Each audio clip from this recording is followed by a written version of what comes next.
Chris Cody, are you expecting Amin today? Because I thought he was doing the show with us today, and I thought I wasn't doing the show today. I was at jury duty, and I ran out of there. Jury duty?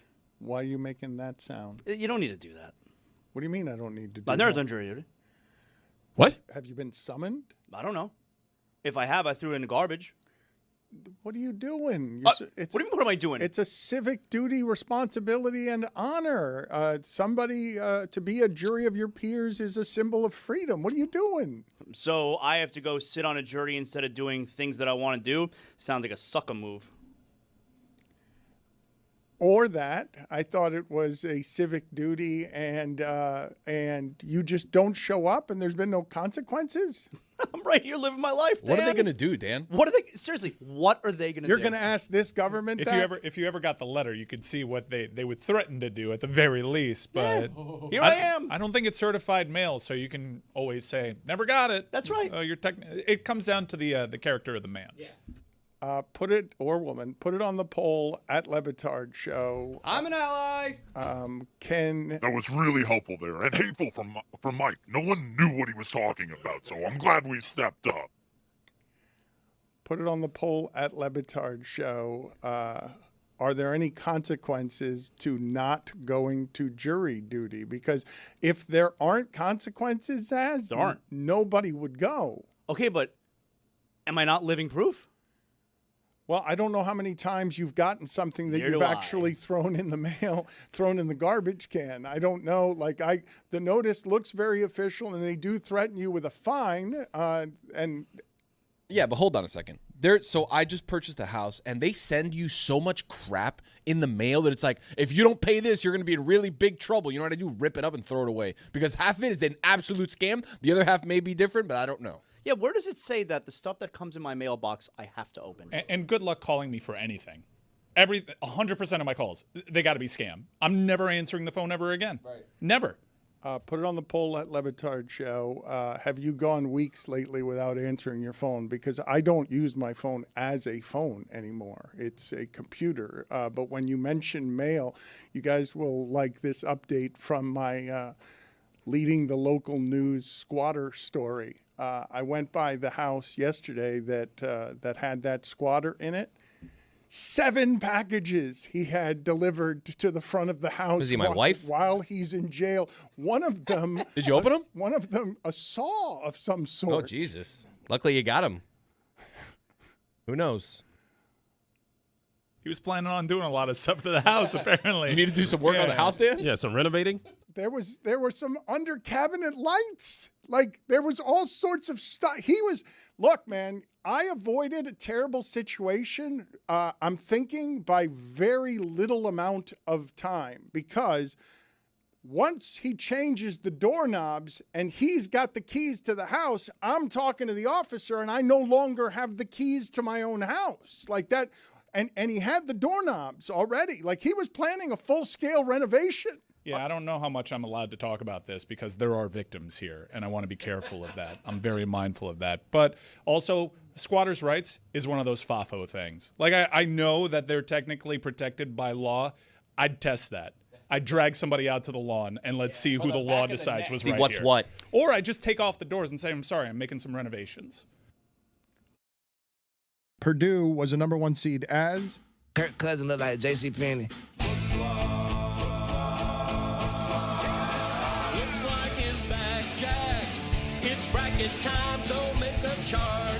Does Jeff Van Gundy look just like the Queen of Hearts? Does Adam Silver look like a torpedo bat? Let's get Mark Sadness back on track. Looks like his back, Jack. When the donuts are in front of you, does Andy Reid say, don't mind if I do? Adam Silver looks like a Q-tip thing, or frying a bag of onion rings. When Timmy laughs until he has, that's how you know that looks like his back, Jack. Let me hear you say, looks like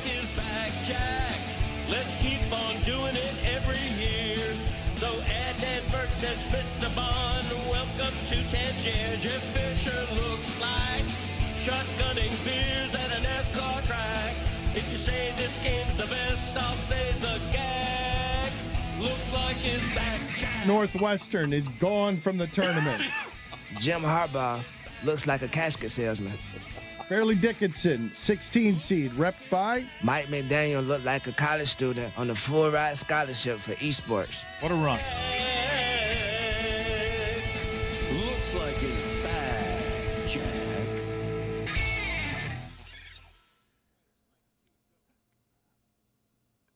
They were down 4.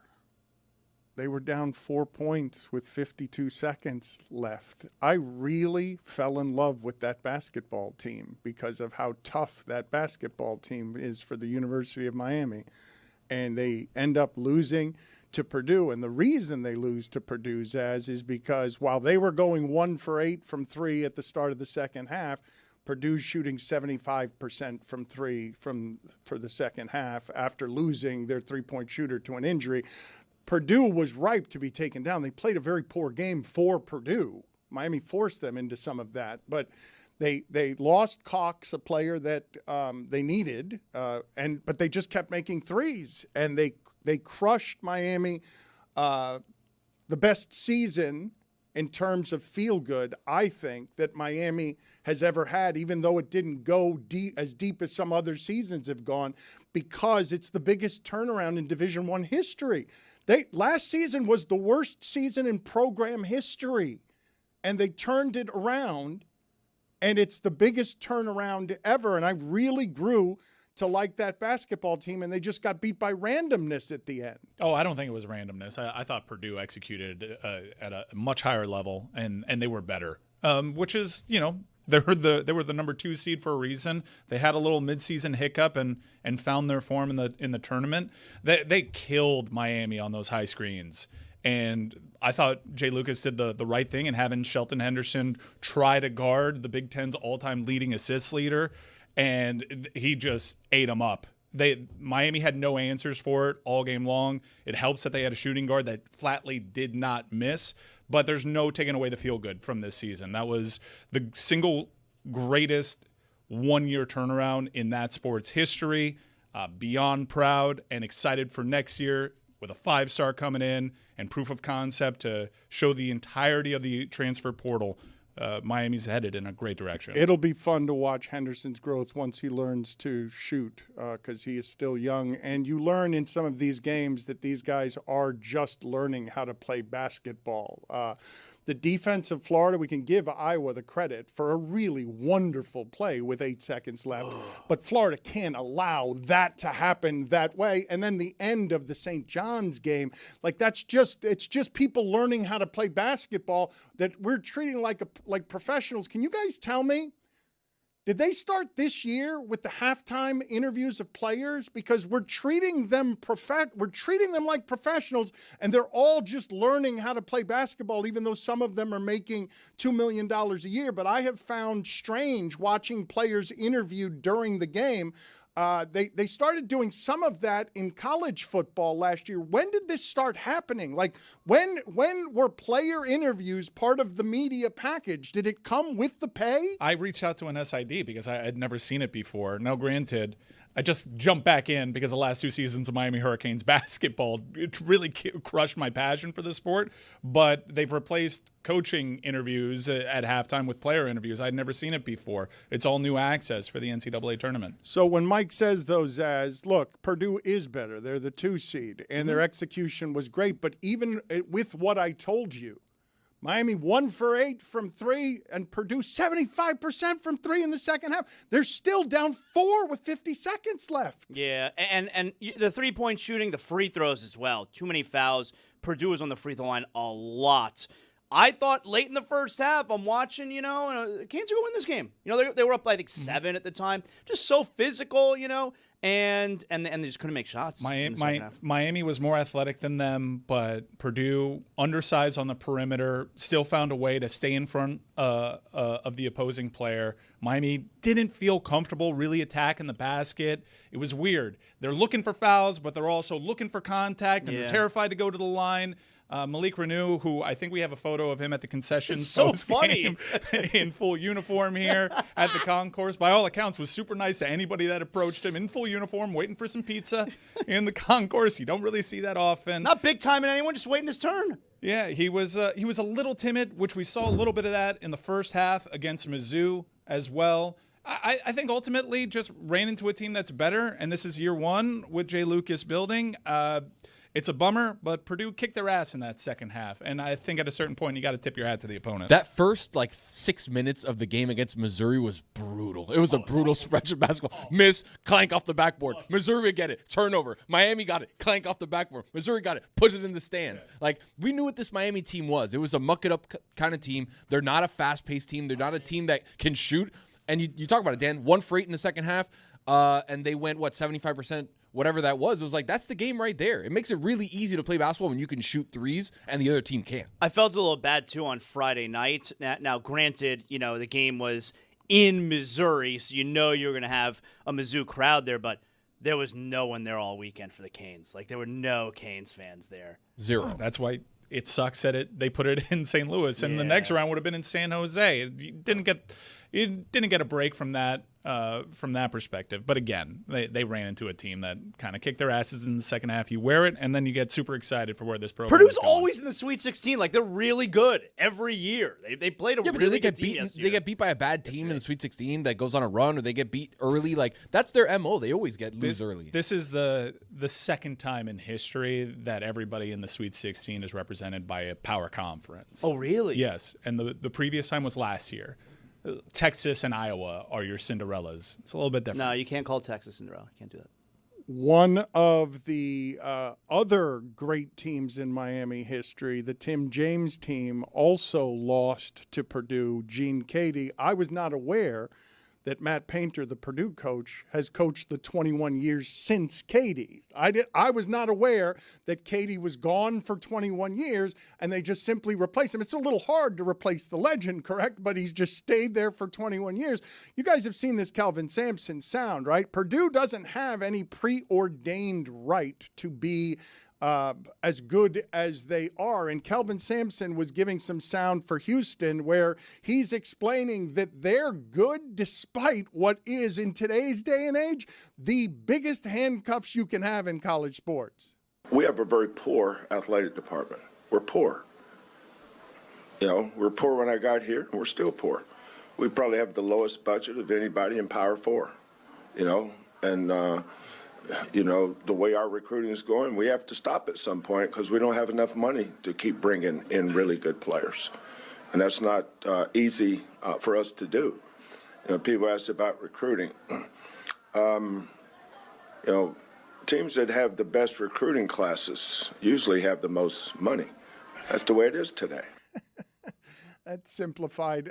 In case you heard the loud thudding sound about 90 seconds ago, that was Amin trying to sneak into the show quietly and dropping his computer on the floor. So Amin's first contribution to our work week is failing to sneak in quietly. And he's in the worst seat possible. His computer's right in front of the mic. He can't get to the mic. I can't even see him. All I see is the camera that's in front of me, so I simply can't see Amin. The camera that's in front of me. Got that obstructed view. No, it's not just an obstructed view. It makes it look like the camera in front of me has a human body and is wearing a sweatshirt, but the camera is right where Amin's face is, and it knocks out the entirety of his face. So I can't tell while I make fun of how he walked in. I can't even tell if he's laughing or if he's bothered by this, but he is indeed in the worst seat. I'm the spaceship from 2001, A Space Odyssey. Hello, Dan.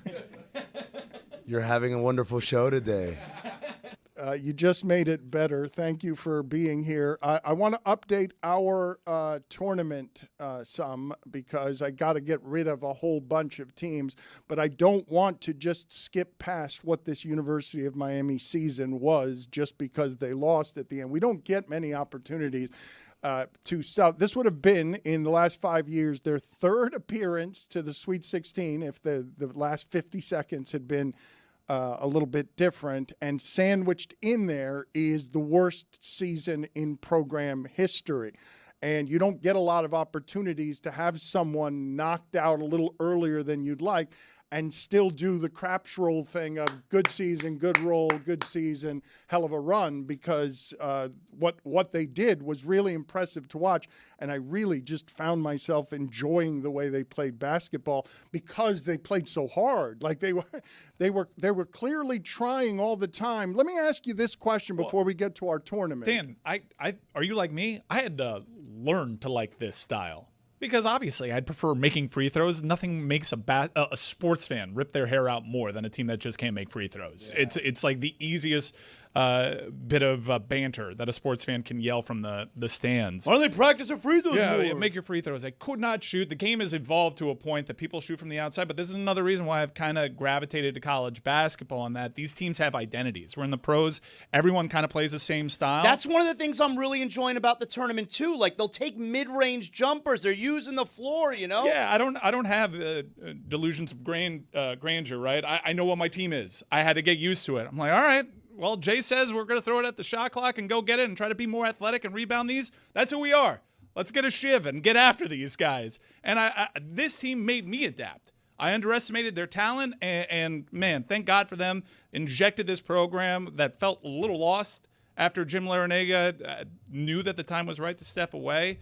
I'm so excited for the future. I hope we can keep our coach. But this team was really, really fun. And honestly, it's so random. This was one of the best regular seasons ever. And Miami's not a joke of a basketball program, Dan. They especially in the 21st century, they have some bona fides. They went to an Elite Eight. They went to a Final Four. They've won this conference. They haven't won it in football. They've won it in basketball. You mentioned you're hoping that they can keep their coach. I mean, we'll probably learn something today or tomorrow about Hubert Davis and UNC. I think they're going to get rid of him. You're not worried that Jay Lucas, he's been a head coach, not just in Miami in a Power 4 school. No, but, I mean, he's been a head coach 1 year in his life. Like, UNC can't hire that. Bon voyage. A head coach for 1 year Bloodlines, can become baby. the head coach at UNC?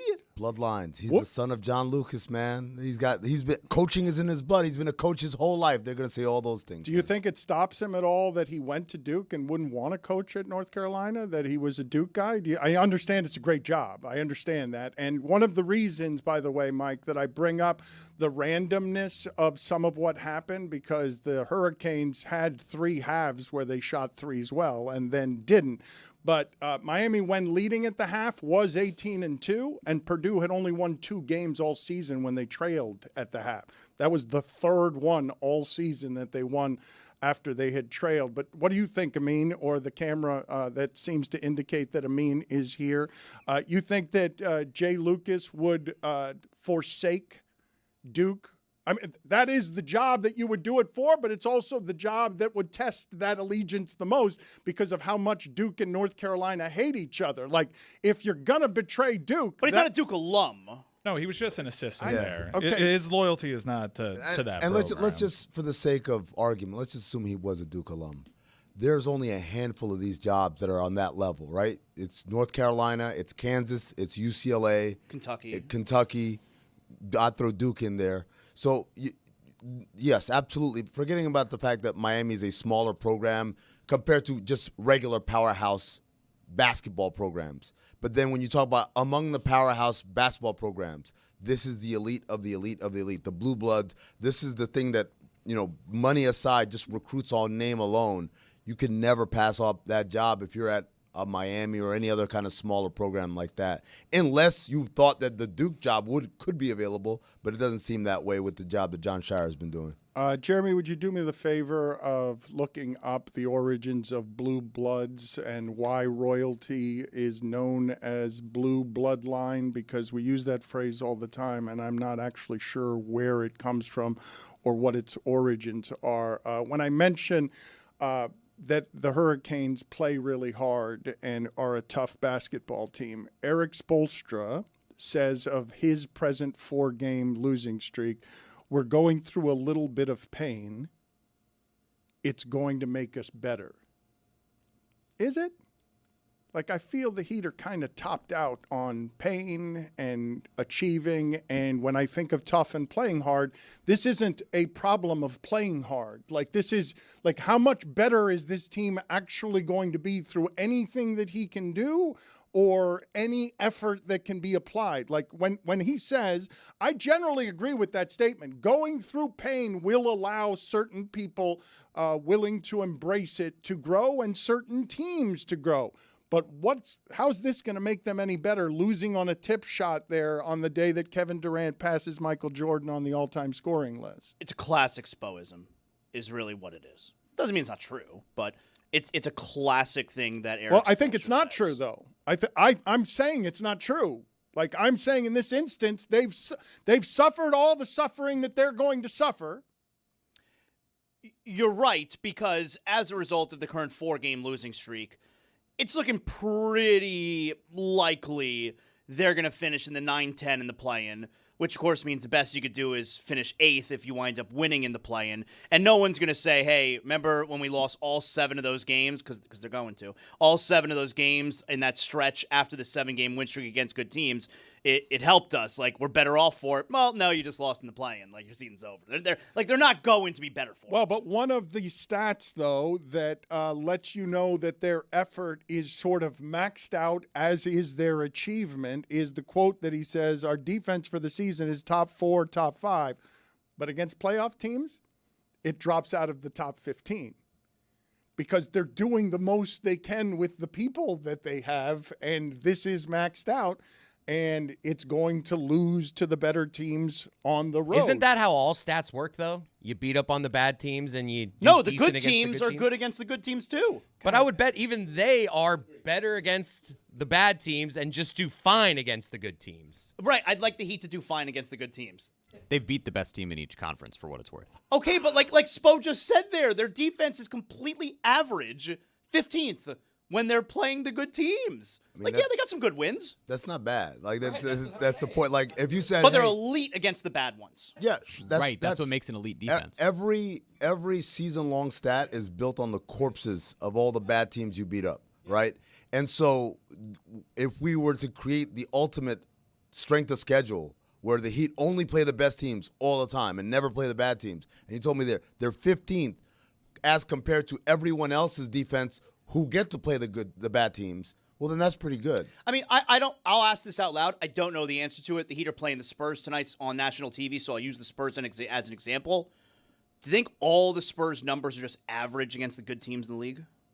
No, but it's probably significantly better. There's a reason why the Spurs have like the 3rd best record in the league. Yeah. I don't think anyone is saying this is one of the best teams in the league. We're just saying that, hey, being 15th against all the elite teams, not bad when that 15th comes in the context of everyone else's rating includes playing bad teams.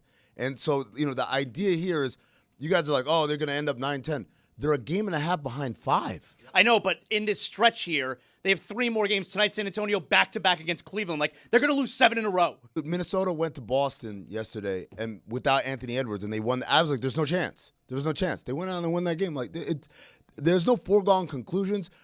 About 2 weeks ago, we were making jokes about the Atlanta Hawks have been 500 for the last 5 years. And now they're on like a 12-game winning streak. A week ago, we were talking about the best records post-All-Star break. The Heat and the Magic were on that list. Yeah. But then a 4-game losing streak, it changes it. But the standings are so condensed. Jimmy, you can't say in the background. The Heat are sitting in 9th in the Eastern Conference. Like, you're making some great points about the Heat. They're 9th. Yep. They're 9th. The take of don't play any of the bad teams, just play the good teams. While that take didn't make any sense.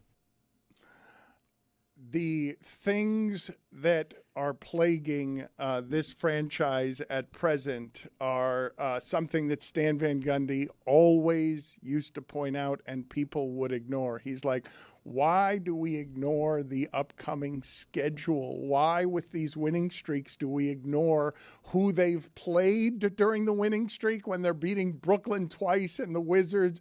And now this last one, I'm trying to think, okay? You go to Houston and you lose on a tip-in buzzer beater.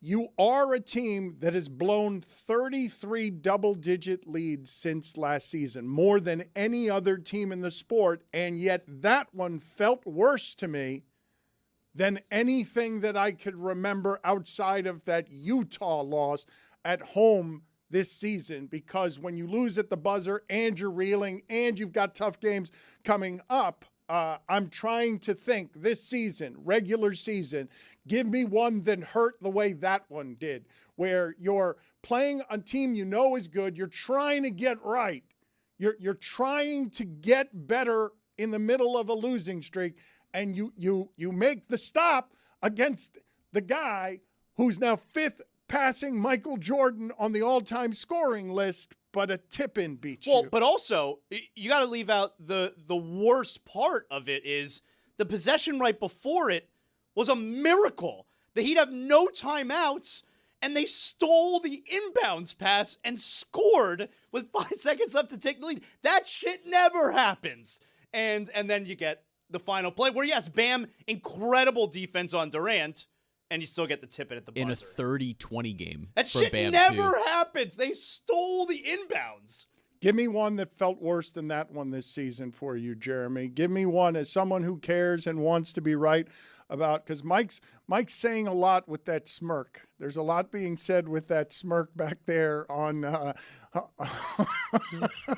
Mike's staying absolutely quiet. I know, but that smirk speaks volumes there. Your silence is you're enjoying that silence in a way you normally don't enjoy silence. That's right. They missed a 3 that could have won a game in Boston on a Friday night where they lost by 2 and they had mucked things up with Boston. But this one's more deflating because now you just see where the standings are, right? Like, if you get that win, you win against Houston, you snap the losing streak. Even if you lose tonight, it's not 5 in a row. It's okay, a loss against the Spurs. You could feel differently, and that one game may make the difference, and you could see it play out that way, when really the games that make the difference are the losses against the Jazz or the Kings earlier in the year. Those are the ones that hurt. Yes. Like losing at the buzzer to the Rockets, it sucks, but it's like, hey, it was a coin flip. Losing to, was it the Magic a few nights ago? That was like, all right, close enough game. Losing to the Lakers, even though that wasn't a coin flip game, but you were there. You were competitive up until the end. We lost to the Jazz when they were actively trying to lose. Right. That's the one that keeps Spo up at night. Dan, I had the dumbest experience watching this Heat Rockets game. So Saturday night, I'm watching Villanova, Nebraska. Instead of watching the Heat game, I'm recording the Heat game, which, by the way, that Vanderbilt, Nebraska game was as good a college basketball game I have ever seen. You put the cassette in to record it? What'd you do there? That game was incredible. So I'm recording the Heat game, and I'm really tired after the college basketball. So I'm like, I'm just going to watch the Heat in the morning, all right? Not knowing who won, of course. Why would I want it spoiled for me, right? I wake up in the morning. I don't know what happened in the Heat game. You all know at this point the Heat lost the buzzer. I wake up in the morning. I put on the Heat game. I put the cassette in the VCR. I press the play button, and I'm watching the Heat game, okay? And it gets down to the end. The Heat make that steal. They score. I'm excited. I jumped off the couch. I called to my son, Jordan, come down. Come check this out. And he comes into the room, and I show him the replay. I hit the rewind button, and I show him the replay of the Heat scoring. I go, look, they stole the inbounds pass. And he goes, is that the end of the game? I go, no. The game's going to end right now. It's 5 seconds left. The Rockets have the ball. And then the Rockets score, and he just laughs and walks out the room. I just realized at the end of the story, you tape games without the knowledge of what happened in the game? You tape games and get the knowledge and then watch it? Yes. No. The result is secondary. I want to see what happened. No, I want to see what happened and watch it with the same suspense that I would the previous night, which makes the experience even dumber because I spent my whole morning leading up to the Heat losing at the buzzer. You avoid the news and avoid everyone? Yeah. Well, avoid everyone. I'm at my house. Oh, I got people coming in and out. No, your son doesn't. Your son maybe say, Dad, well, it was a crazy game last night. They know. They know not to say anything. I thought he was going to social media? No, I stayed away from it. I thought he was going to tell you how they lost anyway. And then before it actually happened, and that crushes you. That's what I thought was going to happen. Why would I record a game, know what happens, and then watch it? Especially if my team lost at the buzzer. to find out how it got there. No. I'm assuming watches games the way a scout would watch some games. Like if Amin's taping something and rewatching it, I'm assuming that that's the way he's doing it, especially if he insists on being armed with the result before he starts. I watch Heat and Panther games hours later all the time, never knowing the result. Like living in a bubble where you're immune from reality. Yeah. I told you Hank Azaria does that. In order to exercise, he avoids all social media for often days, trying to make sure that a Knicks game, he can watch it 2 days later without knowing. Like a Knicks Suns something. game? Bit much. I mean, days later? Yeah. Is he watching Knicks Wizards from last night, like next week? Like, come on, guys. I have a couple of questions, though, for you. I mean, before I update our tournament real quick, you mentioned that Celtics loss, Jeremy. Two of those, again, I'm going to say it again. The Heat have blown, since last season, 33 double-digit leads. It's more than any team in the sport. Two of them are against the Celtics, who can erase leads quickly because of how they make and take threes. 22-point lead against the Celtics, 19-point lead against the Celtics. What do you make of that, Amin? Like, what is that? Is there something telling about that? Well, I mean, you could argue you got to be good enough to get those double-digit leads. That's a good point. If you were a bad team, you wouldn't be good enough to be up double digits in order to blow the double-digit lead. No, I mean, look, this is the part where Mike being smug, I'm like, I don't get what your point is. They should have a better roster. No shit, we all know they should have a better roster. But again, my point has been consistent against Mike for the last couple of years. You act like it's a choice. They're like, no, this is good enough. Well, most of the time it's not. It's you're trying to actively improve your roster with other trade partners who are not willing to go along with what you want to do. No, I'm not saying ever that they chose this. The one thing that they are making an active decision against is, packing it totally and we got no shot, let's tank. That's not what this organization does. I have to, as a Heat fan, I have to understand that. No, they're not that good because they failed in the pursuits of upgrading the roster. Yeah, and I feel like his smugness is at Jeremy because Jeremy thinks they're good enough. I'm not smug. The season's playing out the way that we all thought it would. Well, most of us thought it would after the trade deadline, where they kind of stood pat. They're a play-in team. I don't know. Maybe we can get excited depending on the matchup in the first round, but. I mean, 5 games ago, Jeremy was demanding an apology, and well, that was also because Bam scored 83 points. No, but I also knew the schedule. Like that's a real tough schedule against teams that are better than them, and that's played out. And now they have Wemby. I'm not going to demand an apology. This doesn't make me happy. We'll go into the offseason, try to upgrade and play for the things that this franchise typically plays for. What do you do, Amin, with the fact that Norman Powell is now coming off the bench? He's got a totally redundant skill set and stats as Tyler Hero, and he's saying, look, I'm a starter in this league. I'll do what they want me to do, but in terms of making them better, he's not making them better if all you're doing is the redundancy of Hero will get the numbers or Powell will get the numbers, and they're going to be similar numbers. Yeah, I mean that's a tough part when you have redundancies. Like, is it the role or is it the person? And the reality is, Spo's always been a tinkerer. He's not a guy who's married to this is the lineup and that's it. So this is par for the course that guys move in and out of the lineup. It's par for the course, but that's an all-star that's on your bench. Sure. I mean, but it's not on your bench. He's just not starting, which is these are the semantics of basketball, right? Very rarely does starting ever have anything to do with them more than just the honor that I got to hear my name called.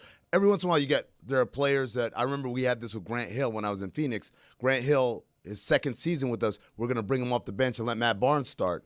And what Grant Hill discovered is, like, I'm 100 years old, I warm up before a game, and then you tell me to sit on the bench, I lock up. And so now when I get back in the game, like, my body's completely cold, and I couldn't do it. It had nothing to do with the ego of it. It's just that he physically could not go through the process of warming up, cooling down, and then go out there and be effective. But for the most part, what Norman Powell is talking about is the pride of being, hey, man, I'm a starter in this league. How can I come off the bench? And the reality is, hey, man, we're trying to make things work. We're trying to figure out something that works here. And, other than hurting your feelings, like Jeremy said, you're playing big minutes. It's not like you're playing 22 minutes a night. You're closing a lot of the times. So it's like, so what are we talking about? Just you didn't hear your name called? But moving forward, into next year, because Norman Powell is obviously going to be a free agent, you can't pay Tyler Hero and whatever Norman Powell is going to cost moving forward. Even if you could, you when wouldn't they're want the to. same guy.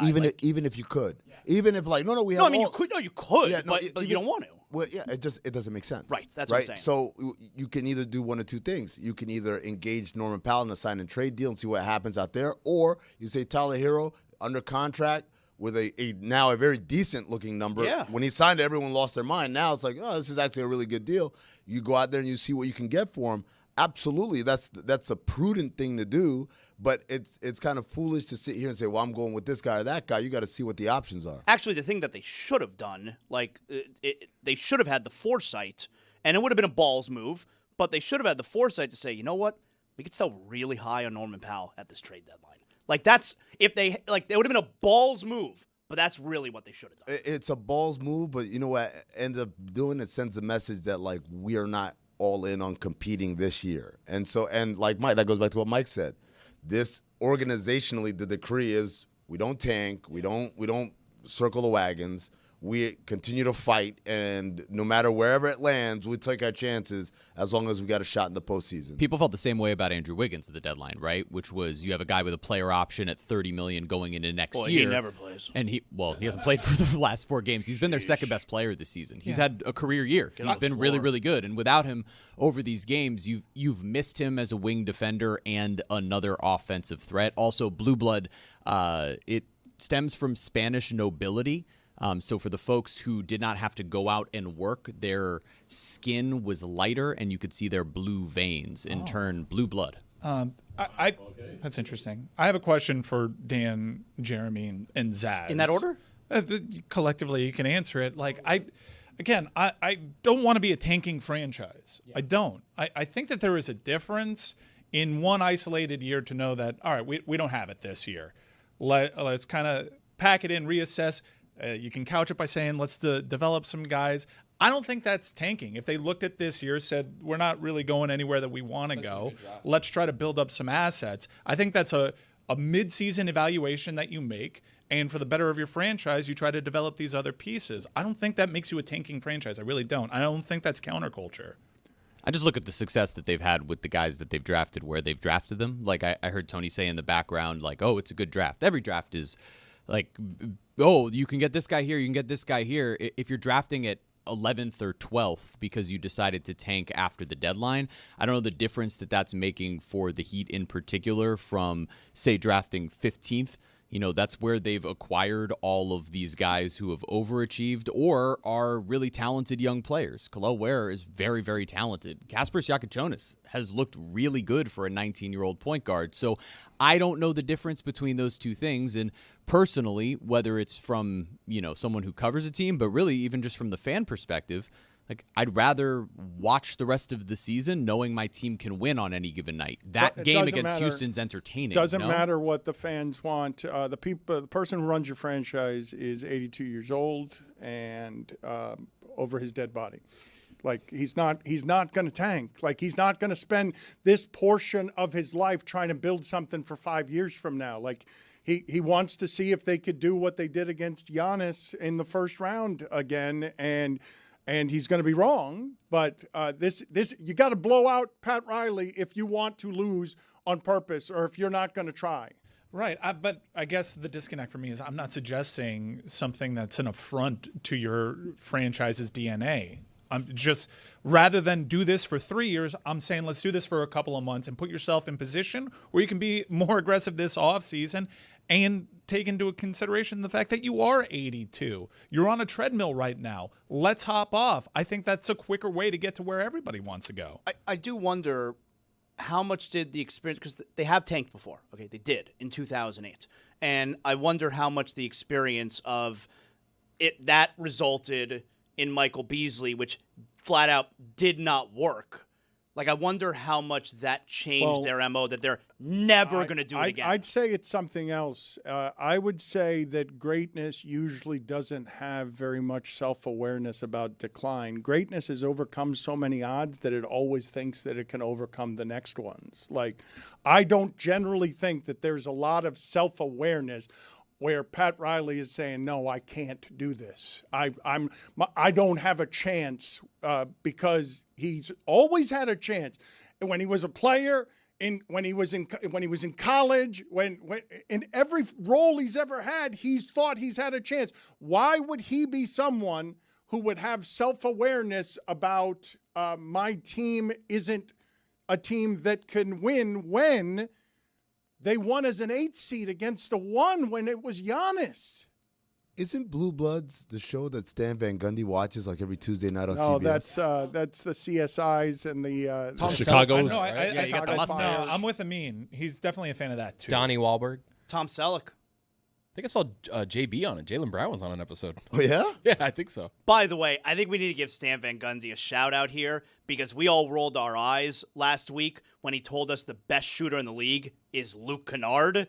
And Luke Kennard drilled that 3 at the buzzer against the Magic on Saturday night I for the sent Lakers. Tony a video of Luke Kennard hitting the side of the backboard earlier in that game with a shot so from the good. corner. He also said that Bam Adebayo was like the 13th best center in the NBA. He did not say so- that. It was attributed to him by somebody here who betrayed You. him. No, I didn't do that. It was somebody. Sure. Scalabrini came up to Stan and said, "You said that because you guys lied to Scalabrini and said that Stan had said that."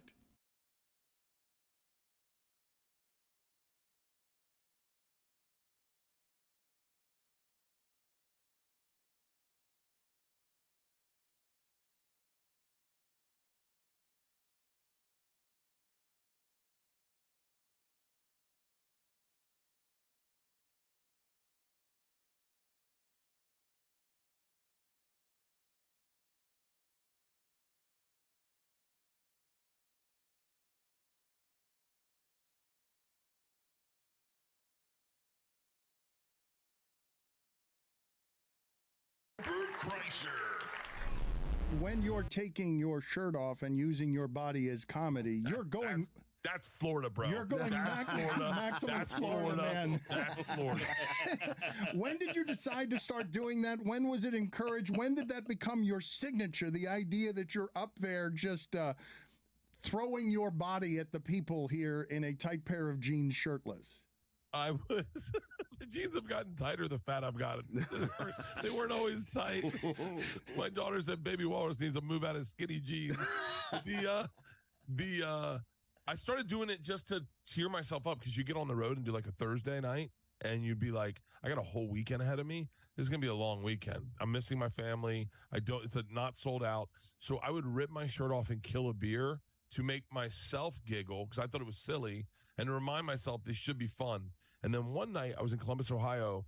I ripped my shirt off and killed a beer. And then something happened in the room and I forgot to put it back on.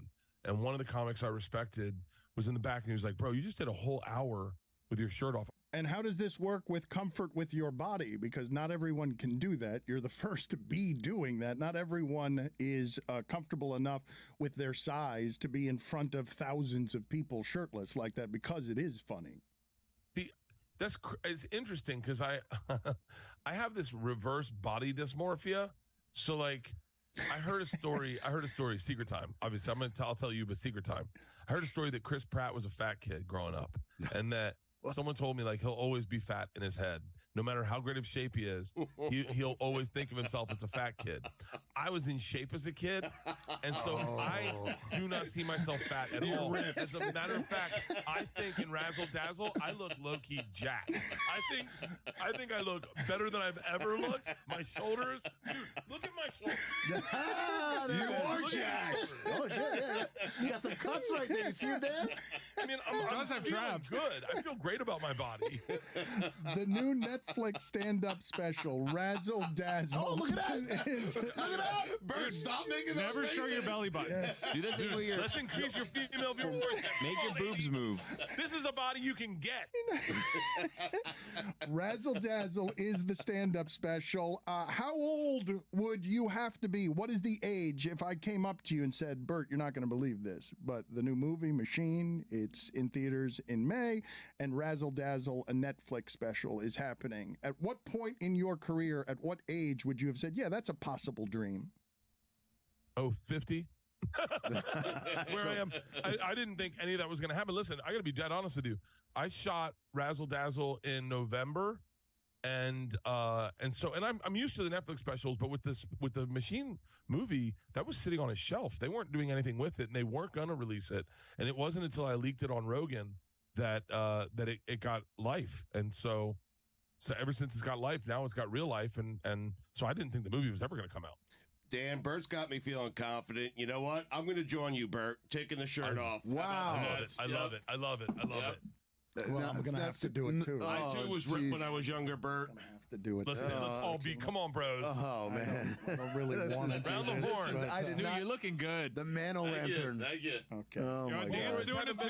Dano! This is Take the uncomfortable. top off. Oh, All jeez. right. You are allowing us to be more comfortable with our physical I appearances. have to take off my nipple stickers. He's a pioneer and an icon. Oh, look at Dano. Mr. Nipple. Oh, Perfectly I haired. do this Sorry, to and this- everybody. I don't know. It's like a Cold in routine. here. Yeah, It's it is reverse body cold in dysmorphia. here. It's a reverse It's a body really dysmorphia weird thing. time for Jessica to come back yeah, I into was the room. Jessica. Perfectly Do haired not walk in here. Hey, Jess. You like it, Bert? Get out. Beautiful. Thank you. Absolutely beautiful. Thank you. Why So are you you. massaging? Andrew Luck making an appearance there. Bert, I do want to know when you were partying, the top partier at the #1 party school in the country. What did that look like? You're looking at Marijuana in the afternoon. Yeah. Around 4. Simpsons, fried chicken, and a lot of cocktails up until about 2 a.m. Then back to my place. Goat Campbell around 3 a.m. Joint set on the Seminole Head. I love you. And not a lot of sex, just dudes. The best 6.5 years of your life, Bert. How much public nudity was there? An aggressive amount. This is back before that was considered assault. You can't do that. You shouldn't be. Publicly nude is probably a bad idea, but this was a different time. I'm feeling assaulted right now in this room. I took a dump on a pizza box to win an election. Like I was totally naked. Like this is back when that was called provoking. That is a great sentence. I took a dump on a pizza box to win an election. By a landslide. I won by a landslide. I mean, that was Trump's platform. What can you tell me about being moved, performing in front of so many people? Because the crowds now where you gather are enormous. They surprise me even as funny as you are. I'm telling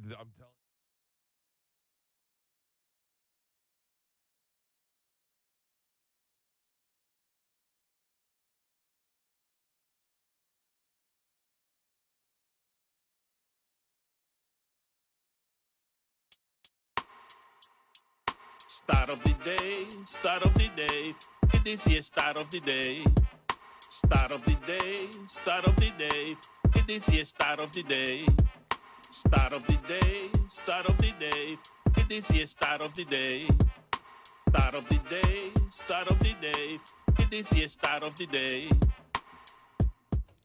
Stat of the Day is presented by Moneyline. Download the Moneyline app or visit moneyline.com to learn more. Moneyline, make money easy. Today's NCAA stat of the day is Duke has never won a national championship without beating St. John's somewhere along the line. Really? So 90-91, they beat them. 91-92, they beat them. 2000-2001, they beat them. 9-10, they beat them. 14-15, they beat them. And then they play this year in the Sweet 16. Rick Pitino is still alive. He was so pissed yesterday. As he will be forever.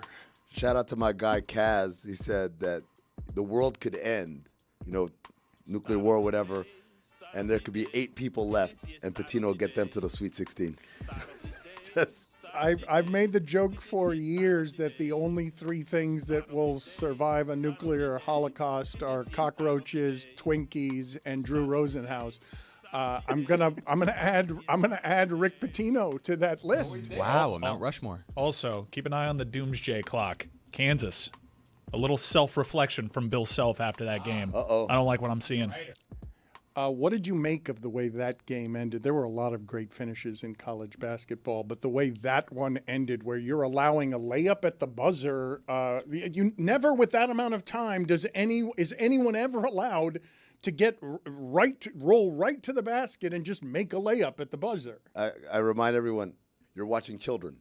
That's what I always think about. It's like, I get friends that are like, oh, that's right, they're kids. They don't know what they're doing. They get excited and they forget and all that stuff. So that's I think that's kind of part of the beauty of March Madness in college basketball is it does come down to, hey, who keeps their stuff together as opposed to the pros where a lot of times it's just, I'm better than you and we can just end it there. I mean, on that play, their rim protector goes to the three-point line because they have a pin down screen against somebody else, and he's just like floating to the three-point line, and then Buddy just takes it in. Hits an incredible layup, by the way. Like having the momentum under the basket and then finishing with the English that he did was a great shot. But like the rim protector, you're supposed to. I don't care if the guy's over there. You stand like a tree, and you do not let him shoot a layup. With that amount of time left, there's kids. That's all I can tell you. They're kids. Mm-hmm. I heard my dad's. Big NFL breaking news. JSN has extended with the Seahawks for 4 years, $168 million. Of that, $120 million is guaranteed. It is the largest such guarantee for a wide receiver in NFL history. He's a good player. That's twice as much as the going rate for a Kittle or a Saquon Barkley annually. That's how they're valuing. Saquon Barkley's not that good. I watched him lose to a bunch of Amazon delivery drivers. What was that about? That was fun. Can we talk about that? Dude, the first two games were like, all right, I'm into this. And then, like, one thing that Fox hadn't accounted for was, like, Team USA was going to smack these guys up so bad that it would become boring. Shout out to Hoosh. He talked all that shit, and he backed it up. For those of you who don't know what Mike is talking about there, the flag football, our Olympic flag football team dragged Gronk and Brady and Stephon Diggs and a bunch of different pros because flag football is an entirely different sport. It doesn't require strength or power. It's all quickness. It's a completely different sport than what they're used to playing. The quarterback, Nico Caceres, is a really good friend of mine. I can have him here tomorrow, Dan, if you want to talk to him. I do feel like midway through they kind of learned, we may have picked the wrong guys. Like, I do feel like the NFL could pick a team that if they trained for months could compete. Like, we had the wrong guys out there. You need the smallest and the twitch muscle, and like it was just, I feel like we just had the best players out there where it's like, no, you got to go with the quickest players in the NFL. This is a little irresponsible of me. I was inundated with all sorts of things happening this weekend, but I thought I saw a quote where after one of those pick sixes, the guy said, "Welcome to flag football." He did. It was on Jalen Hurts. Yeah, it was Logan. Was it Logan Paul? Ironically enough, Logan was one of the best selections that the Wildcats made. There was a Wildcats and the Founders. I got to tell you, I had the chills watching Tom Brady, who was watching sidestep, him running out of the locker room after like the NFL guys got their asses kicked, and you could see, like, all right, competitive juice is forming. I don't know why we're playing Jalen Hurts. Stop playing Jalen Hurts over Tom Brady. Brady was better than Jalen Hurts. Tom Brady. Can we just digest that? First play in, Tom Brady steps aside, evades the pressure. The only missed sack by them all day. We got to see Gronk Brady one last time before Gronk, on the touchdown catch, slides and pulls his hammy out of bounds. Can you tell me what's going on with Tom Brady and Logan Paul? It's a WrestleMania. They're setting it thing. up for sure. It's a WrestleMania thing that they're setting up. But like, what are they doing? They're just doing the thing on the internet where they talk crap to each other. They're doing what the Pauls do. Perhaps you're familiar with their work. They're professional trolls. I like them. This what you're about to play though is not what they're doing. This is Logan Paul's sarcastic apology. No, this is part of the program. It started on Impulsive. There's reports out there suggesting that Tom Brady is going to be involved somehow, some way with WrestleMania. It's in Vegas. It being in Vegas, WWE has started selling some Tom Brady merch. That's not so far out of left field because of the Fanatics partnership. WWE does a lot of weird marketing partnerships. Halliburton has some stuff. But it seems pretty clear that they're working towards some kind of payoff, and the expectation was at this flag football tournament that there would be some advancement in that storyline, and there was. Now, Logan Paul plays the heel quite well in wrestling, and here, this is more of him keeping up in line with his character, but he does give a little breakdown from his perspective. I'd like to take this opportunity to apologize for some of my actions in yesterday's flag football game. First, I want to apologize to the United States flag football team for taking Duchette's glasses off of his face and throwing them at the ground. That happened because after he scored a touchdown, he kind of got in my grill and said to me, welcome to flag football. Welcome to flag football. Which upset me because it's comments like that I just can't tolerate. Second, I'd like to apologize to Jalen Hurts for sacking you and later deflecting a pass that then got intercepted by my team, allowing us to score on the very next possession. If you get traded or your contract gets cut down, now we know why, and it's probably pretty embarrassing, so I am sorry. And of course, I'd like to apologize to Tom Brady for applying so much pressure on you play after play after play that had you literally fearing for your life. I understand you're older, it's not like you could go anywhere, and you got frustrated, which is why you threw the ball at me, and I want you to know that I forgive you for that, because that's what real men do. And lastly, I want to apologize to everyone that said that I was not a great athlete, because you all look stupid as hell right now. Thank you.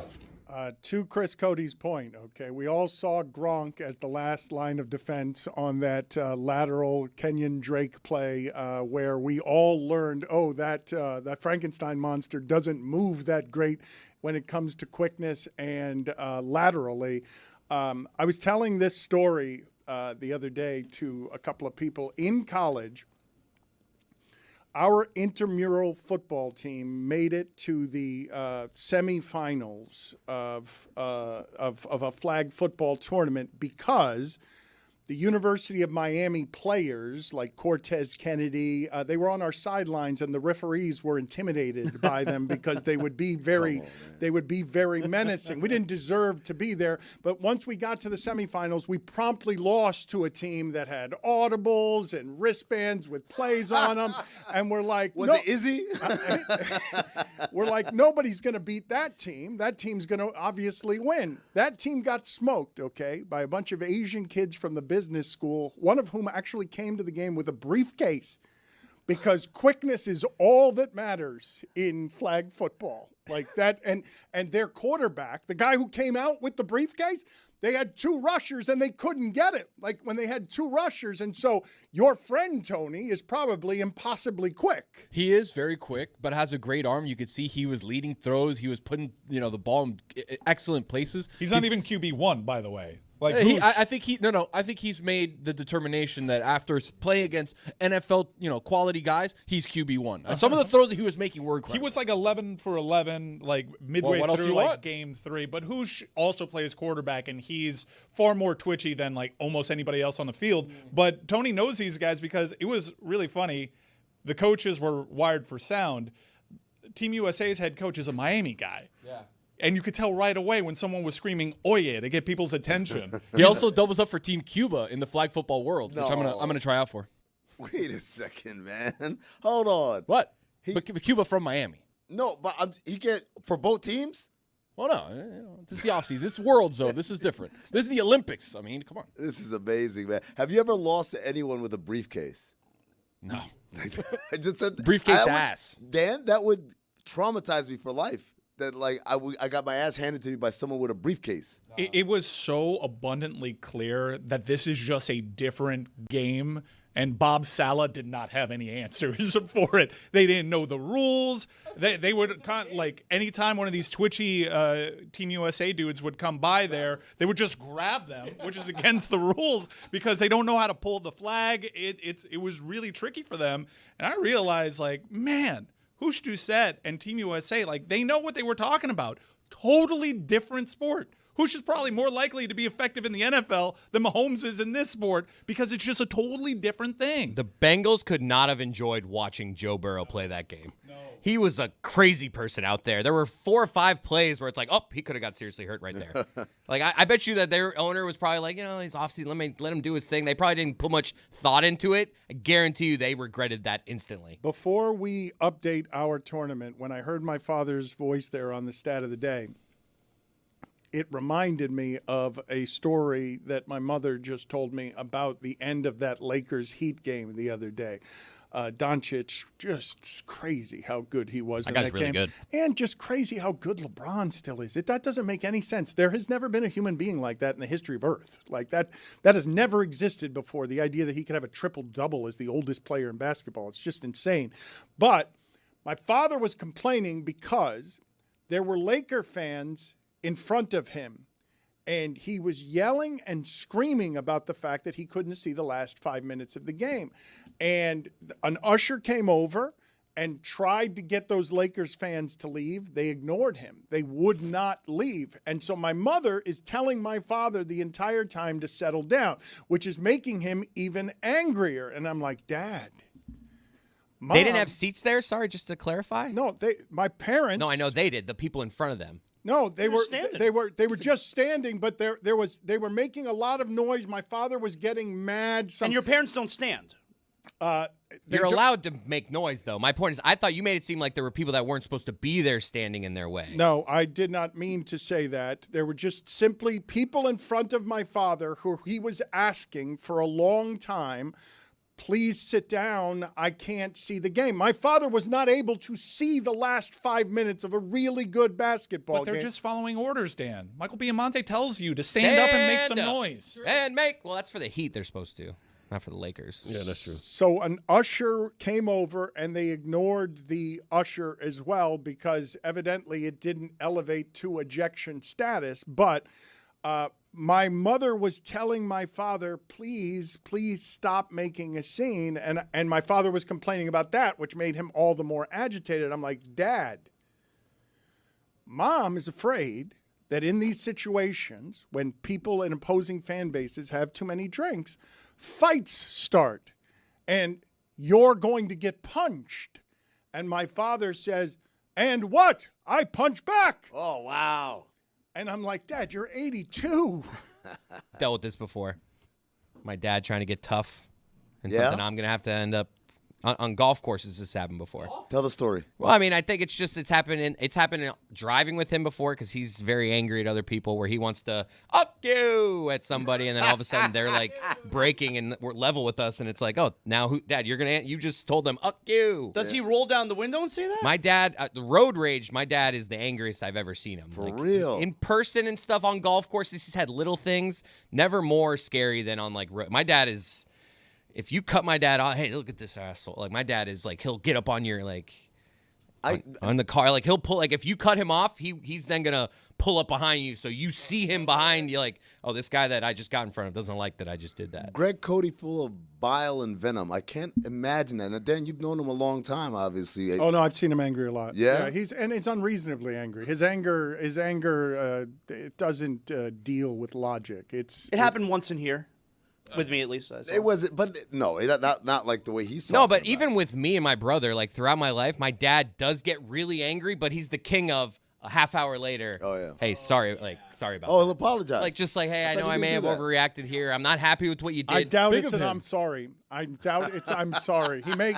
I've not heard your father ever say the words I'm sorry. He'll just be like, I may have overreacted. Maybe he won't say that. I don't know about the exact phrase I'm sorry, but he definitely will give a, hey, I acted pretty heated a little bit ago. I feel like in a fighting situation, it would turn into like Don Zimmer going after Pedro Martinez. Just kind of like. Well, that would certainly be my father. Like he's 82. Yeah, he's not at this point. But put it on the poll at Le Batard Show. Does every 82-year-old man think he's 22? When it comes to fighting. I need to add, when it comes to fighting. He's going to punch back. I punch back as a bar, though. Let me update our tournament here because we've lost a lot of winners, a lot of things that are going to break the hearts of some members of our audience to find that some of these teams are now out of our looks like tournament. This is our first round losers here. Notable. Before we get to the round of 32, we're going to get to just some first round losers. So they're not winners. Dan, you said we lost a lot of winners, but we would lose a lot of losers. They're all winners in his book. We had a lot of good ones in this tournament, and it hurts to see all of these go. Number 5, Wisconsin is gone. That means this is gone. Jonathan Zaslow looks like your big toe after hitting the corner of the bed. Lost to High Point, a 12 seed. Also gone, number 6, BYU, represented by... Dave Damashek looks like a realtor that would buy a billboard that reads, "License to sell," while posing like James Bond. Absolutely. Lost to number 11, Texas. Miami would have gotten Texas in the next round. South, number 6, North Carolina is gone. Their coach might be gone too, which kind of surprised me. North Carolina was represented by Chiefs owner Clark Hunt looks like the director of a funeral home that makes candles out of its surplus of embalming fluid. That was VCU advancing. You can't tell me that guy doesn't look like that, Amin. You can't tell me that Clark Hunt, he doesn't look like that? I could look at the way he's wearing that ring. That guy wears that ring that way and takes that pose because he's so pleased that he's getting away with no one knows that the candles are made out of embalming fluid. Number 7, St. Mary's somehow ended up losing that game. I'm sorry, St. Mary's didn't lose to Kentucky. St. Mary's was represented by Buster Olney looks like the dad who doesn't want to confront another parent in the carpool line, so he flips them off under the steering wheel. The good Cody. Villanova is also gone. That means this is gone. Paul Skeens looks like someone who tried to draw Josh Allen from memory. Dang. That's a good one. That's great. That's a good one. It's crazy how much he looks like Josh Allen with a mustache. George is gone. That means this is gone. Ron McGill looks like your recently divorced mom's first date who, when you answer the door, is vigorously chewing his gum and combing his hair with a palm comb as he leans ever so slightly back to gander at the size of the home while never once acknowledging you with his eyes. Miami knocked out Missouri. Missouri was represented by Andy Reid looks like the guy on the bowling team that everyone calls Old Twinkle Toes. Absolutely. Miami of Ohio also lost. That means this is gone. Jonathan Zaslow looks like the guy in an arcade who puts a stack of quarters on the Pac-Man game to send a message to any kids that he's going to be there a while. Hurts to lose that one. Akron, that's why I told you, they're winners. They're That one losers, hurts. but they're winners, yes. Hold on, that picture looks like Zaz is literally, he just put the quarters on it and then looking back at the kid like, don't even try it. I really liked this one. Akron's gone. That means this is gone. Tom Thibodeau looks like the 64th person killed by Liam Neeson in the movie Taken. No! Hofstra's gone. That means this is gone. Dan Marino looks like the third-place finisher in a David Hasselhoff lookalike contest. North Dakota State is gone. That means this is gone. Nick Wright looks like a Geico caveman. Such a high seed for a great, looks like. Yeah. Well, I think it's too obvious, though. My guess is he's probably been getting that his entire, since that ad campaign, or since he grew his hair out. Since he grew his Anyway, hair out. Yeah, that's the line of demarcation. Queens is gone. That means Nick Wright is gone again. Nick Wright looks like Adam Driver if he wore his Kylo Ren helmet for a month straight. Oh, man. Furman's also gone. That means this is gone. Adam Silver looks like a torpedo bat. The NBA has rescinded the 16th technical foul of Luka Doncic, and the quotes, and I don't know what happened here, they were speaking in Serbian. And so he has an argument, and I don't know the opposing player. Goga Batadze. So he was having an argument with... Goga Batadze of the... Yeah, you could say it 10 times and I'd get it wrong every time. Goga Batadze. And he said that person said to him that he was going to bleep his entire family back home. And that person says, no, Lucas said that to me and I was just repeating it. And now that 16th technical foul has been rescinded. He's a baby, by the way. It's one of the reasons that Laker fans are a little bit frustrated with him. It's fine when you're winning all the games, but he is a baby. Like, he behaves unbelievably immaturely for a superstar. Unlike, I'd say, just about anybody, right? The 16th technical foul. He's the worst in the league. Is he the new Rasheed Wallace in terms? No one's that bad. No one is as bad as Rasheed. I'll put a pin on it. Weekend observations. Okay. I don't think Rasheed was a baby, though. Like, Luka comes off as a baby. Who will history say was worse in terms of antics on the court, Draymond or Rasheed? Oh, Draymond. Rasheed wasn't a dirty player. Yeah. No, I mean the antics.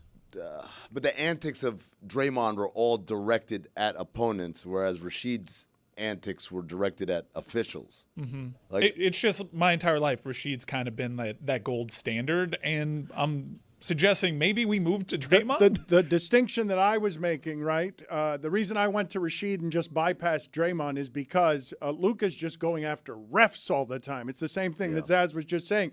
But Rasheed had a temper problem as it related to refs. I think Rasheed was worse. How many? Can you tell me, Jeremy? Don't do it. Don't do it. Weekend observations, please. So I can't ask whether Rasheed is the leader all time. Don't look up any information. Fouls? Okay. Don't look up any information. All right. But I will tell a fun Rasheed Wallace story, because even though he got a lot of technicals and was really, really harsh with the refs, there was a game we're playing up in Detroit, and Rasheed is just running commentary. Every cuss word under the sun. Go back to lens crafters, everything. He's doing the whole thing. So Amari goes up. He gets fouled. They don't call it. He misses the layup, and he goes, "Ugh!" Right? Tee him up. And they're like, "What was that for?" It's like disrespecting the officials. Like, Rasheed has been doing stand-up the whole game. And I swear to God, the ref said, "Yeah, but that's just how he talks." It reached the point, no matter how many technicals he got, it reached the point where this is like a humdrum for them. They just kind of glossed over it, and he had to really go above and beyond to earn his technical foul. Well, and that happens with Draymond, too. Like, the reality of it is Draymond, and it sounds like Rasheed did as well, no one gets more tolerance from the officials than those guys. It's a volume game for them. It's kind of like you with jury duty. Like, what are they going to tell you? What are you going to do? Nothing. What are you going to do? Andre Drummond just got fined $25,000 for making like a gun shooting gesture at the opposing bench after making a three. And I think if Andre Drummond makes a three, he should be allowed to do whatever he wants. He now shoots threes. This is a good take. It's one of the weirdest things I've ever seen. Like he had no mid-range game, and now he's out there shooting threes. Explain to me what's happening there, basketball expert. Explain to me how it's possible that Andre Drummond is now someone who shoots threes. Oh, he's been working at it. He's been working at it since he was in Detroit. It never translated into games, and now he's finally got to a point where he can catch and shoot. But again, it's one of those things where if you're playing them, you're like, all right, let him shoot the three. Is he the player who it's the most shocking that you've ever seen that all of a sudden now he shoots three-pointers? Manute Bol was weird because it was first. But he always did. Yeah, but it was first. I'm watching a 7'7" guy shoot threes, and it was confused. Like, that's the first guy I think of when I think of what the hell's he doing all the way out there. Like, why? Yes, that is all he did. I'll tell you, to me, it's one of the greatest triumphs of player development. It's Derek White. Because Derek White was on the scouting report, leave his ass wide open. And for him to go from, we don't even worry about you at the 3-point line. That was Jason Kidd, too. Jason Kidd wasn't doing step-back threes. Like, Derek White shoots threes like he creates threes like a guy who's been able to hit threes all his career. And in reality, 5 years ago, he was, we don't guard you. Mm-hmm. We run the other way. I can't, right now in the league, I can't think of anyone else who's been better in terms of that. That's such a great shout. He went from a dude that I was happy to have the ball in his hands to this is one of the 100 greatest basketball players I've ever seen. Jason Tatum has returned, and Tracy McGrady says the Celtics offense has not been the same since he came back. You mentioned earlier, Amin, that they lost to Minnesota at home without Anthony Edwards. Mike Ryan and Jeremy were saying that Jason Tatum would come back and make them worse. I don't believe that that's going to be the case in the playoffs. I don't believe that adding Jason Tatum is going to be something that makes that team more less playoff savvy than it already was. Solid misrepresentation of what Mike said. All right. See, that is not my voice. That's you talking as me, as for Well, I'd like to talk for myself because you spoke for me and you totally miscategorized it. No, Don't I said talk that, for the monologue. I said that there would be an acclamation point for them, which was the most obvious thing, and I was attacked for like the most obvious take. Yeah, and also I saw the schedule. I cheated. I looked ahead. And they had some difficult opponents. Now, they've been playing pretty well and winning the games that they were supposed to. Last night was a change in that. Last night. Yeah, last night was a change in that, no doubt. But the way that Jason Tatum plays would naturally suggest that he would demand that you reacclimate a little bit. I'm sure they can figure it out in the postseason. We'll see if they end up running through the East. I remain skeptical of that because I just think the East is better and it's not the foregone conclusion. But this is what is the most obvious thing in the world to me. He's been shooting, like, we have 8 games now. okay, which still it's not a lot of games, but he's been shooting very poor since he's Yeah. returned. Very poor. Yeah. And as a result, if you have a player who now you are including in the lineup who's taking 17 and a half shots a game and shooting poor, yeah, like those are 17 and a half shots that weren't being shot 39%. Yeah, I mean, but I think the idea is that, hey, he's got to get this out of his system now. That's why he comes back in mid-March as opposed to the last week of April, is so that we have a whole month and a half, 6 weeks of get all the kinks out your system, get the rust off. By the time we get to the playoffs, and hopefully for them, they're going to be in a position where they don't have to wait to see who they're going to play. They'll know who they're going to play, so basically a 3 seed. That gives them all the opportunity in the world to prep and get ready. To me, this is a no-brainer. If the Oh, guy's you healthy, think they could drop to 3? Yeah. Like Mike said, their schedule is real. They have the toughest schedule, I think. I don't feel like I was misrepresenting, though, what Mike and Jeremy were saying about the idea that you guys were celebrating that Jason Tatum would return and he would foul up what was a 50-plus win team by returning when they were a 65-win team when they won the championship. What we were saying, and primarily Mike, definitely not me unless it ends up being right, was that Jaylen Brown is having an MVP level season. And the concern was that if you have Jason Tatum come back, play poorly, change the way that the ball was moving around, a team that was shooting just about as well as anybody in basketball, moving the ball, having body movement, putting up a ton of shots from 3, that if the ball sort of started staying in Tatum's hands and he wanted to take shots toward the end of the game, that the personalities could be combustible because you have Jaylen Brown who tweets like a wide receiver. But Brown has embraced the fact that Tatum is coming back. It's just a matter of whether or not that ultimately works in the long run. But to Amin's point, that's why they brought him back in March and not in April, to figure out those kinks now. Yeah, but we were right about the kinks. Okay, sure. But now they're looking at it like, okay, Cade is now out of the picture for we don't know how long. The Knicks are always going to be the Knicks. Like, they have a legitimate shot to be the representative for the East in a season that they thought was going to be completely washed. Yo, Jaylen Brown tweets like a wide receiver is a great line. Thank you. Let's do Amin's weekend observation so that we could speak freely about Rasheed Wallace. It is time for Amin to share his game notes.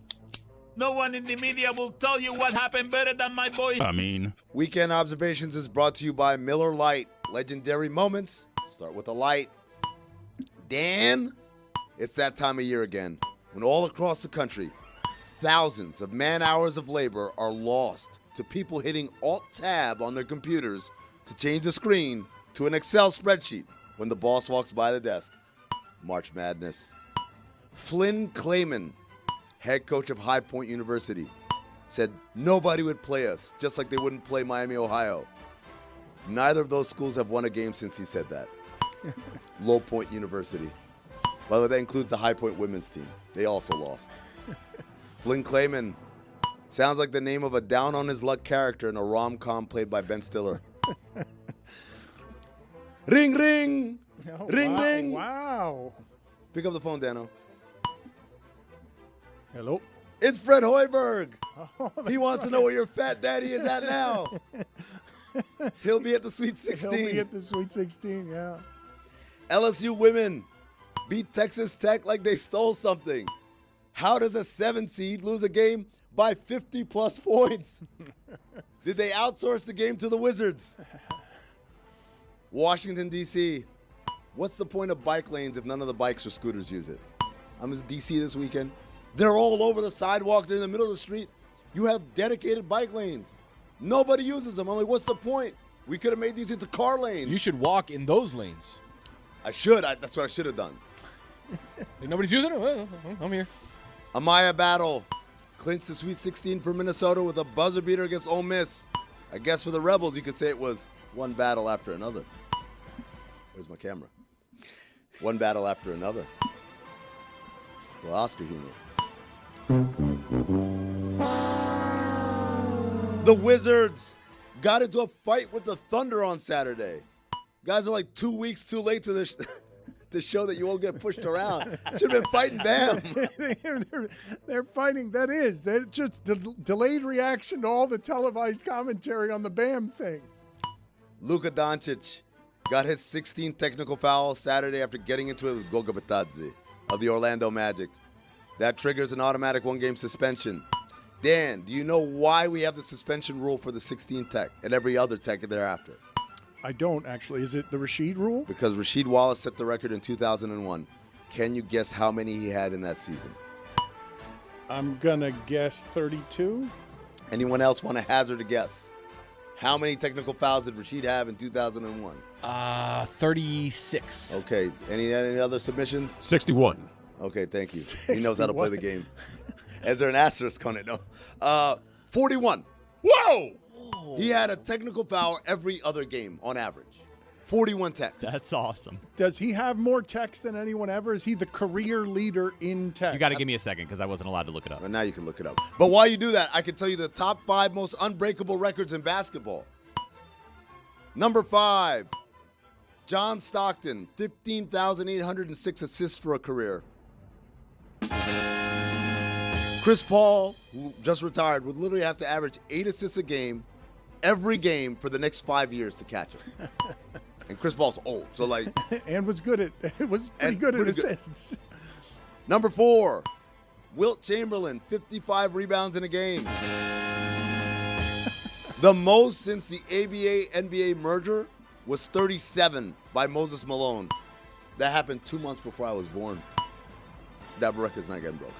Number 3, Tony knows this one. Steph Curry career-made three-pointers. It's a lot. We talk about Con Knipple, who's having the best rookie season ever shooting threes. He merely has to have like 250 three-pointers 284 for the next 15 years. For the next 15 years, every single year. To catch where he is right now. To catch Curry, that's if Curry never makes another three-pointer. He might not.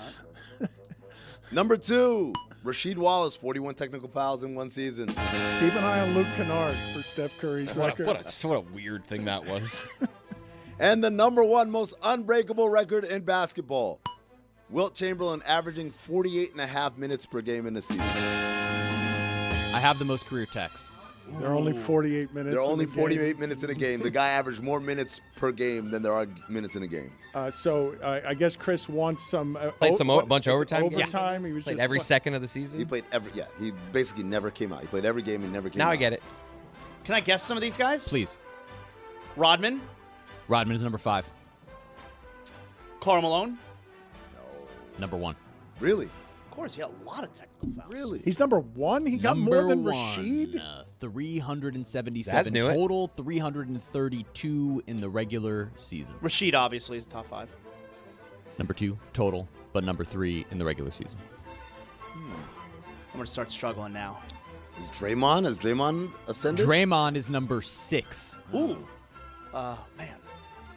Who are the assholes? Keep thinking. Yeah, keep thinking of someone that is always angry looking. People love him now. It's just someone that always looks pissed Kurt off. Thomas?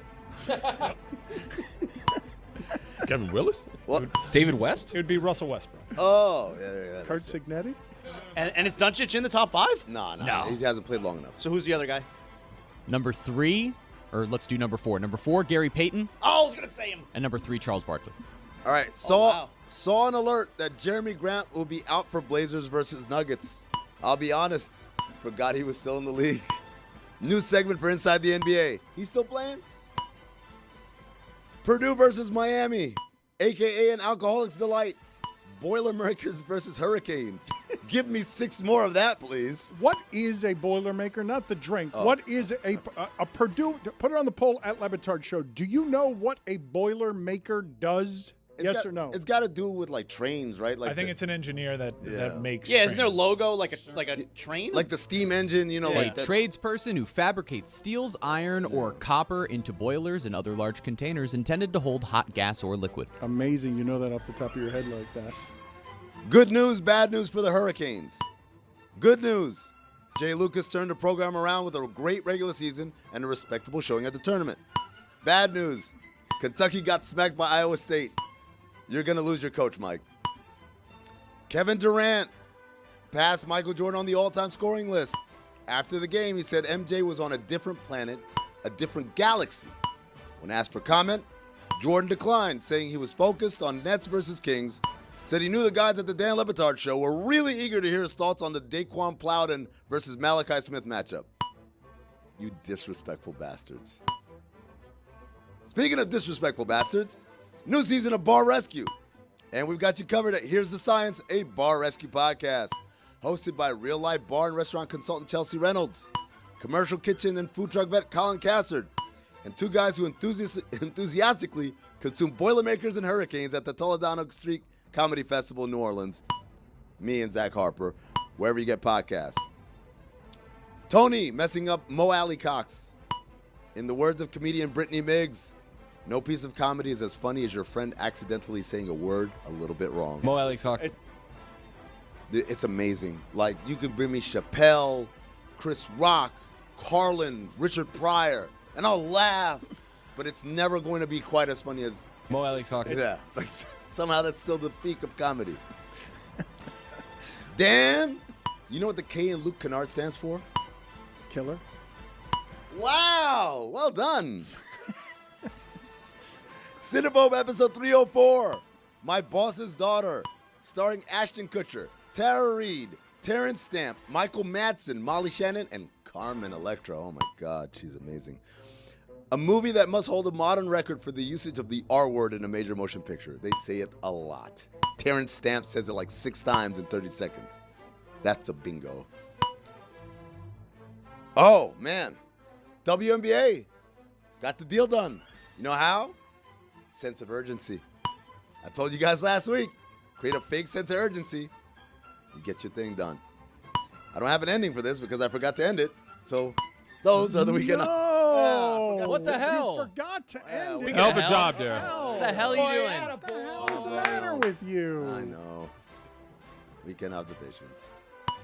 I was told that we have a nomination for a laugh to replace the Hakeem Nicks laugh. Truth be told, I wouldn't have given Amin the loser game show sound if I had on my console the Hakeem Nicks laugh, but I do not have that on my console. So, Dan, this was incredible because we had Tommy Hutton on, and that's a friend of Jeremy's, and Tommy Hutton said something that wasn't very funny, but Jeremy was being very helpful in trying to move the interview along, and he gave a great fake laugh. No. But we all recognized together, why does that laugh sound so familiar? Yeah, it's Kawhi's laugh. It is. Here's Kawhi's laugh. That is overlaid. Jeremy's laugh with Kawhi's laugh. It's the exact same laugh. So you want to replace the Hakeem Nicks laugh? I mean, with it's music. I want to raise it to the rafters, honor Hakeem Nicks for all of his incredible contributions, but he's been replaced. Is he replaced by Jeremy or by the overlay? By the overlay. I think the overlay. It has to be the overlay. Yeah, it has to. Yeah, put it on the poll at Le Batard Show. Should we replace the Hakeem Nicks laugh with the overlay of Jeremy and Kawhi Leonard?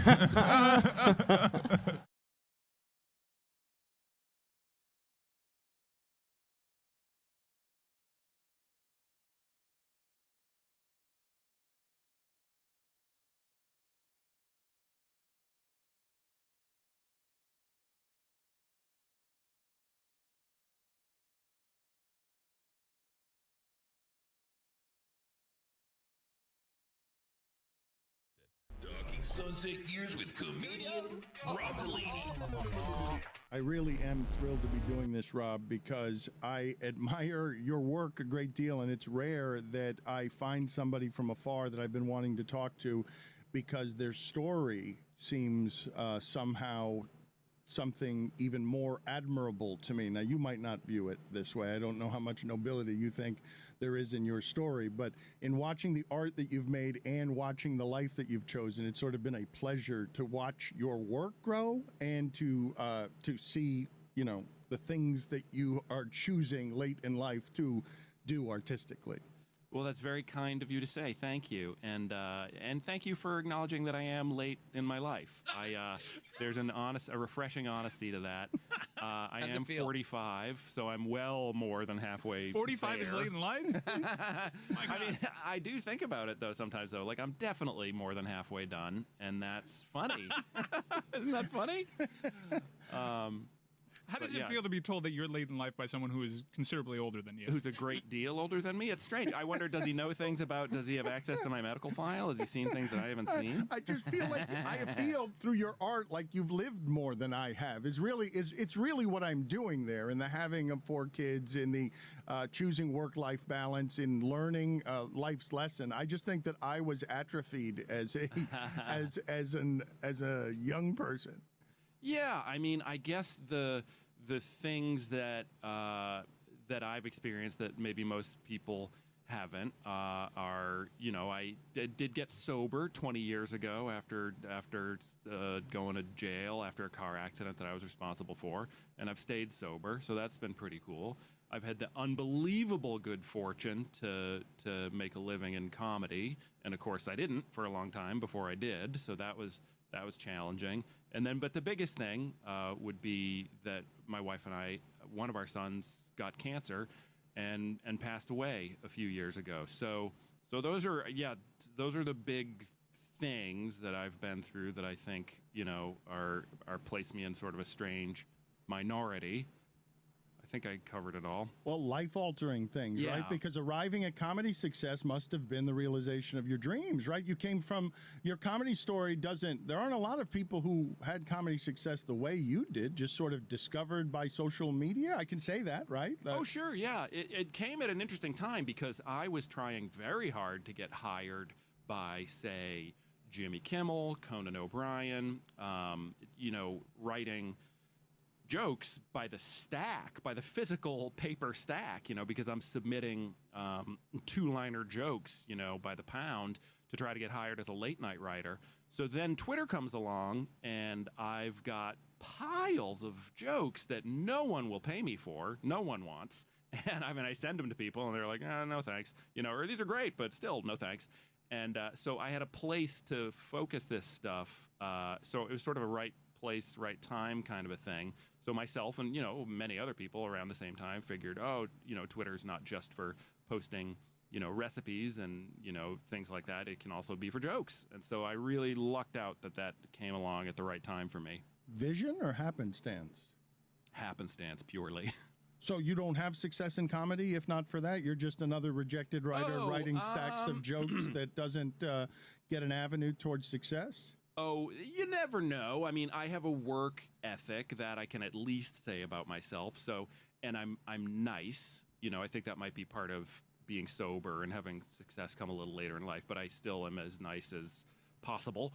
So people will rehire me after they work with me. So maybe I would have had success through both my 2-pronged approach of working hard and being nice. Because that goes pretty far, you learn, after some time passes, some decades pass, and people start to evaporate. Or you get the job of somebody who, talent-wise, absolutely deserves it more, but maybe they're a jerk, you know, or they just forget to set their alarm, and then you get their job, and then, you know, screw them. Your kindness is displayed in this segment where a 53-year-old man dressed like he's going to the Vans Warped Tour called you old. Precisely. He just said success later in life, and I let him slide on it. He just got done saying success later in life, and I'm like, so you acknowledge you are later than in life. It's sunset for me. I meant it. I think you finessed that answer out of him. I meant it as awkward admiration for this man has lived and learned and put down. I just see in your work that you've put down your ego. And it's beautiful to see art flourish there. I don't know what that means, what you just said, that I put down my ego.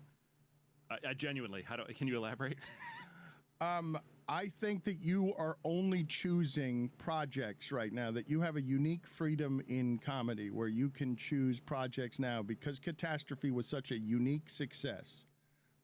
That your life story is intertwined in it. You're learning about yourself as you're telling the story. It is unfathomable, the range you show in it as someone who is producing the whole thing with a partner, but it's you guys making a hit television show cheaply that is smart and funny and layered, and you made it, and from there you can make all the choices in life.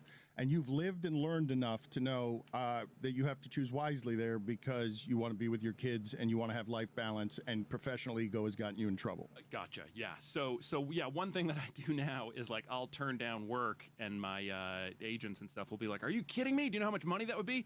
But because my success came in my sunset years, and I now am like, well, but I don't need that money. Do you understand? They gave me, like, I can afford pants and eggs and things. Like, I wouldn't know what to do with more money. So I have like way less money than other people in this industry, but because I can afford to pay my rent with it, like that's my wildest dreams achieved. So I don't get lured by money now. It's, do I like the job? So yeah, for the moment, I'm very lucky in that aspect. But what I've read about you, though, it seems like a unique Hollywood value system.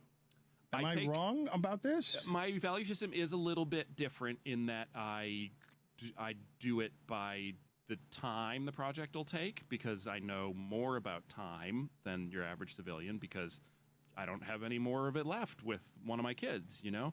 And so I don't mess around when it comes to how long will a job take or where does it shoot. Those are massively critical factors in me choosing a job. If I write anything, I make sure to set it in my neighborhood so that I can walk to it. Or I write a book, which I'm doing right now.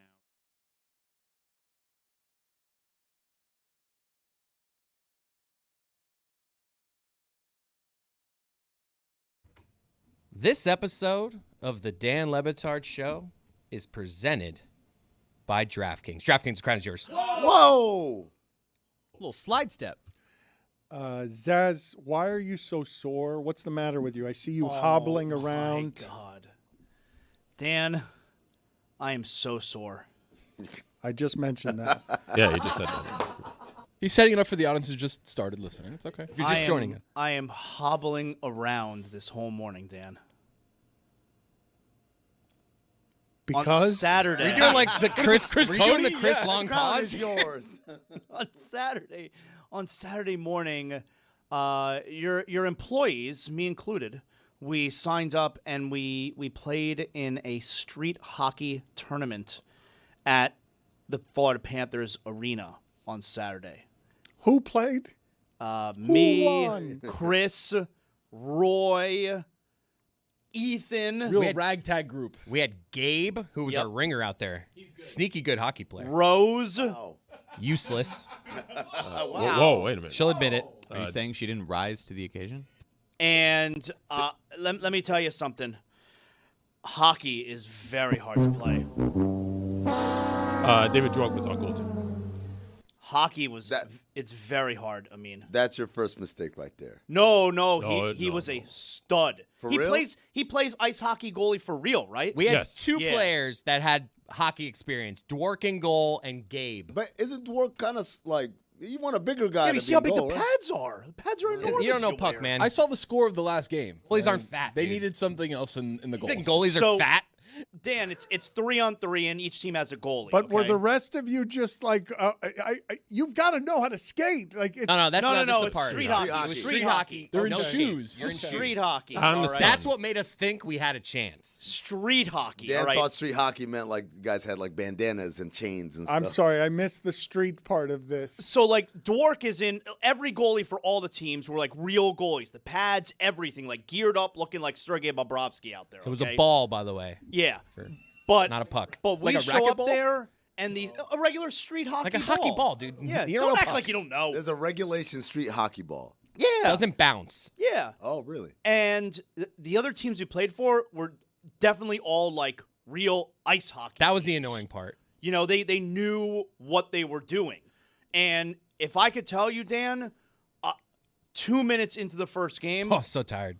I can't even breathe. Are you bent over the whole Oh, time? yeah. We came out of the gates a little hot, and we all were Oh, yeah. winded way too quick. We're changing on the fly. You don't have to wait for the whistle. Like, oh, open the door. Come on, I gotta run out. It became a you know? thing of like, Zaz, come in for me. No, I'm not ready yet. Yeah. Oh, yeah. I had to wave him off. We at were one all point. looking to get off the Yeah, I had to wave him off. Wait, the No. sub was waving off. Yeah. I I was was like, usually like, yeah. hey, you got to come out, and the guy will wave off. Like, Yeah, no, no, I was complete on the other opposite. side of the board, and Chris yells, Zaz, come in. I go, no, I'm not ready. I mean, when I would go out, I would just walk away from the board, so there was no option. There was like, where'd Chris go? You guys are the opposite of the pitcher who refuses to come out of the game when the manager comes to pull him. I mean, you guys are in the bullpen as the pitcher who refuses to go into the game because he's couldn't breathe, Dan. Too winded. You can't play if you can't breathe. So you guys played 2 games? You guys played 2 games? The first game, okay, the score was respectable. We lost the first game 5-2.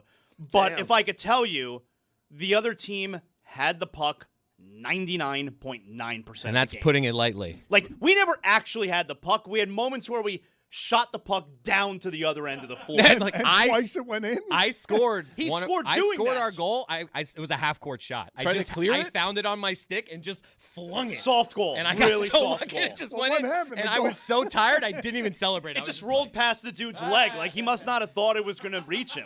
Was this like a Mighty Duck situation where you had the clap bomb or whatever? Well, you weren't allowed to slap shot past Yeah, your, you could waist your down, hip. Yeah, waist down, down. you know. And then and now I took a puck off the forearm at one point because I was playing My defense. right hand is broken. I wore a puck to the hand at one point. I'm playing defense, so like I'm kind of standing in front of Dwork, you know, like I'm trying to make sure no one gets him. But these teams, they're lining up for these big shots. Ethan, come in here and show us your bruise. I'm in the line of fire here. I mean, I took a puck to the arm. I'm trying not to catch a stick to the mouth, you know, like, and then you're up against the boards and you're fighting against guys. Are they checking? No checking. But like you are battling for the puck against the boards, and it's really physical. Ethan took one right under the nipple. No one wants to see that. He took a puck right under the nipple. Chris Cody, he fell at one point. His knee was bleeding everywhere. Yeah, he fell down. You're 6. So that was At one point I felt my legs were just like, I'm done running. You ever had that thing where you're running and all of a sudden you just like go, You're done. like as if you're going You're done. downstairs. You're done. Your Yeah. legs are just like, look, we've been doing this for about a half hour now and I'm done. So you the can first keep game- running. I'm Wait, not. so And then I just went down. How'd the other goal get scored? Inexplicably. Funny you ask. A great pass. Luckily I found the ball in our own Tape to tape. And I actually Gabe had a was nice cherry pass. picking a little bit. Gabe was cherry picking. I flung it down to Gabe, and Gabe did a nice. Gabe was our only real It's player. actually honestly. a beautiful goal Gabe scored. I got a nice pass from the ref, who was definitely judging us.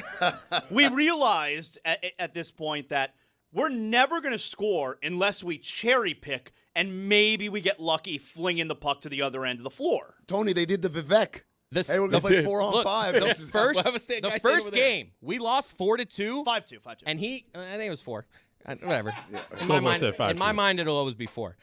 With the he said it. 100% of the it was We such never a feat. had the puck.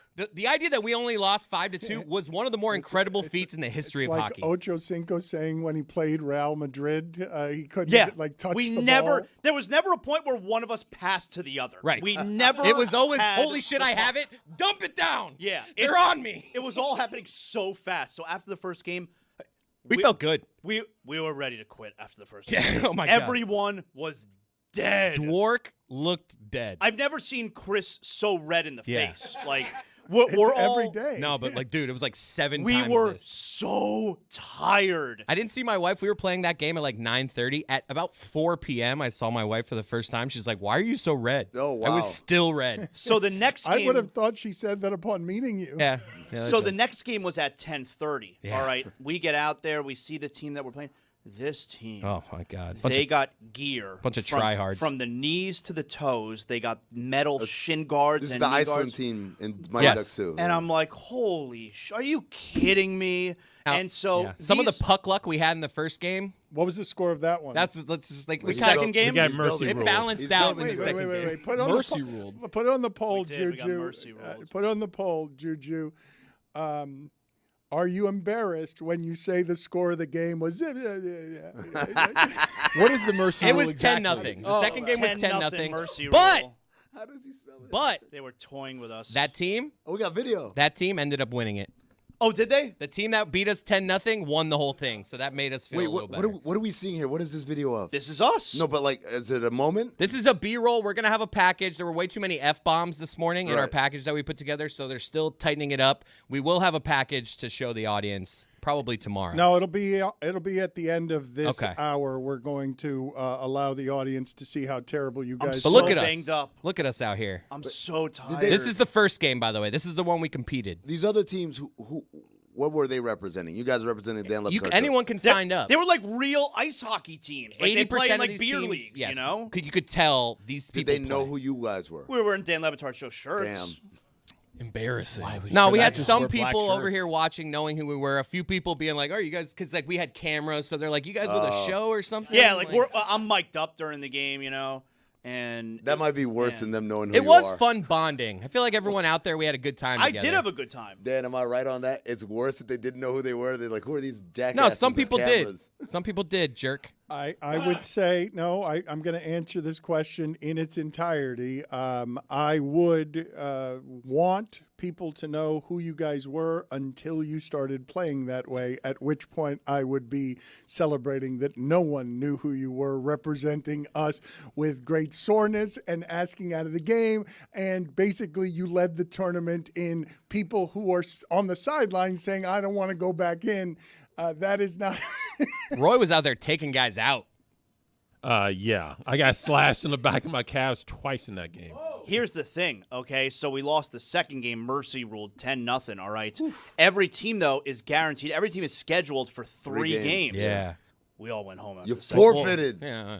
Some people had to leave to go work. Some people, our goalie, were wanting to go to the hospital.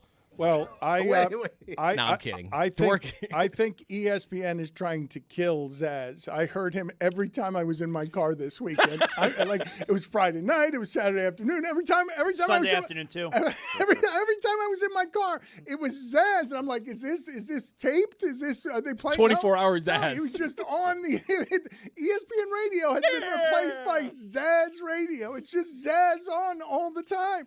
Put it on the poll. Should ESPN radio change its name to Zaz Radio at Le Batard Show? We don't have to put that. You should think that one over. Why? His association with us. I saw we got aggregated. Transition. I didn't see we got aggregated, so I don't know what my inner monologue is talking about. They did you a favor. It's a whole thing. I'll talk to you later. The question I wanted to ask the group, because I have not, in my recollection, seen a story quite like the one involving Christian Wilkins. Christian Wilkins was an excellent player for the Miami Dolphins. He was a first-round pick. He was very good at what he did and made that defense better than it had been in a while. And he signed a big contract with the Raiders. And then something weird happened in the locker room, and he hasn't had a job since. This is a player out of Clemson who's still very young. There's nothing wrong with his body, but the details on why he's not playing football not only elude me, they're not being reported by anybody. It's just, hey, something weird happened in the locker room. And one of the things I've seen unconfirmed is that he kissed a player on the head, correct? Like, isn't that like one of the things that's being thrown around, a mystery that doesn't have very much explanation for why a first-round pick who's a very good run stuffer, who's very good at creating pressure up the middle, hasn't had a job for more than a year and a half, was just let go by the Raiders, and then hasn't been in football since. What are the details here that are facts? A year after he signed the huge deal with the Raiders, they cut him right before the season started. Now, he was dealing with an injury, but still, they cut him because apparently something happened with a player in the locker room, which we're all kind of assuming he may have kissed him or tried to kiss him, and it made the player uncomfortable. The player went to HR, and Christian Wilkins then ended up being cut. The Raiders, of course, were never going to cop to that being the reason why they cut him, but everybody knows that something strange happened in the locker room. He obviously sat out the remainder of the season. He still doesn't have a job. And, I saw the other day, it was the end of last week, Jordan Ronan, who covers the Giants for ESPN NFL Nation, because apparently his name was mentioned. Maybe the Giants would be a team that Christian Wilkins, and Jordan said something to the effect of, something happened in that Raiders locker room, quote, that's going to be hard to come back from. end quote. And here we are. It's like no one really knows. Like Adam Schefter's kind of beat around the bush about it as well. But he's, I think his career's over. But I don't know, because, I'm assuming Dan's bringing it up because his name has come up a lot. Yeah. The Vikings, the Giants, the Patriots, there seem to be teams that are considering his agent came out in response to that on Friday. His agent then came out, I think it's David Mulugeta. His agent came out and said 26 teams have reached out. Okay, all right. Everybody wants All me. right. Relax, David. What's his last name? Mulugeta. Schefter's reporting from July. July. Mulugeta? Is it his name? His agent is named Mulugeta? Mulugeta. Mulugeta. Yeah. That's The the fabulous best, Mula? best name in sports other than Yankees GM Brian Cashman. The reporting from back in July when it happened, it said Christian Wilkins was released. He kissed a fellow player on the head. The teammate took offense to it. They said that it wasn't the sole reason for him being cut because they didn't like the way that he had been rehabbing his injury from a of course, foot that's what the injury. Raiders are going to say. And he had like $35 million guaranteed remaining. And there was a source that had told ESPN that it was a playful incident, but obviously the teammate didn't take it that way, filed complaints with HR, and then they ended up here where the Raiders didn't make any more comments after that. Has to be multiple incidents like this. There just has to be. Look, and there have been pictures, like even when he was with the Dolphins, like there's post-game we've seen where he is kissing a player, like on the forehead. He's really excited after the game, and he's done some weird stuff too. Okay, but hold on a second. Like I want to ask what's fair here, all right? Because when you have a mysterious circumstance that doesn't have explanation and doesn't have details on it, coming from the team that did have an openly gay player in the NFL, Carl Nassib, played for them and they had some sacks, and then he was let go kind of quietly. And when that is one of the details, kissed a player on the head, and then everybody gets weirded out, they go to human resources. What's fair to talk about here when you have something that is a mystery that is uncommon in football, where a first-round pick who's in his prime and is useful to people can't get a job in the league for a year and a half, and the only detail we have is weird locker room behavior that suggests, because it is suggesting it, that a player was made uncomfortable by an advance from Christian Wilkins. Like that's what the suggestion is. It's what's in the murkiness of the mystery. I'm asking what's fair because I don't know what's fair Well, here. I think, I don't know if you can describe it as an advance. Right. I don't know. Like, very clearly made people uncomfortable. I think that's safe enough, but we don't know how serious Wilkins was about it. We don't know how it was perceived. We just know that it made people uncomfortable, and maybe the talent isn't worth. But I don't think it it makes you uncomfortable enough to go to human resources in a sport where they don't do that. Like that, the huddle doesn't go to human resources. Okay, so there's a couple of things here. Number one, like Mike said, I don't think in advance. I'll be honest with you. I don't think anyone in a locker room would do that, regardless of orientation, because it's just there's a code and it's a workplace. There's a workplace. But first round picks don't get waived without explanations and banned from the sport. Yes. So you say, well, what happened? And it sounds like a pattern of behavior. I think we've all had the friend that like plays around in a way that's like, yo, man, that's not cool, but he still does it. And so maybe that's part of it. But then the other part, Dan, you say, why would they go to HR? I wonder if that's almost like a defense mechanism for the person making the complaint. Like, typically in a different era, we would have handled this differently. But we're in a different era, and I got to cover my back. And my agent's telling me, you know what? Go talk to HR. Do it basically the right way. Do it by the book. Because as we begin to have more of these corporate America value systems in a place where the values are very different, the locker room, you've got to protect yourself. If I'm going to complain about it, I can't say, oh, he doing this, because then now I turn into the bad guy. So I do it the right way by going to HR. I have never heard of it, of a player going to HR on another player. But that's my point, Dan. It's like it speaks to the era we're in now, right? 15 years ago. Does it speak to the era? Absolutely. Does it speak? Because to me, in the absence of details and the mystery of what we're talking about, this is a good player. Also, you're not supposed to hear about it when a player goes to HR. Like, you're saying something like, I've never heard it. We're not supposed to be entitled to hearing that stuff. I imagine it's happened a lot, and that stuff is successfully kept internal. I imagine, no, it doesn't happen a lot. But like I said, I think you're right. More you're right. routinely. A lot was an exaggeration. Yeah. I'm saying that it's happened, and the fact that we're hearing about it actually says to sometimes that the system is not holding in place. But I would argue, and again, my information might be dated, and Amin, your information might be dated, but the authority figures in the locker room are the coaches. It ain't HR. Like, I know. I'm just speaking to, like, when someone does approach HR in these settings, you're not supposed to find out about it. Yes, although it happens, right? But Dan, what I'm saying to you is you are kind of operating in a dated system in terms of if it were any other type of, hey, behavior that we don't tolerate around here, then the internal polices itself. And you say the coaches, I would take it a step further. I would say, no, it's usually someone in the locker room leaders first. The vets, right? Yeah, the vets. And then if it goes beyond players, then you talk about coaches or the general manager.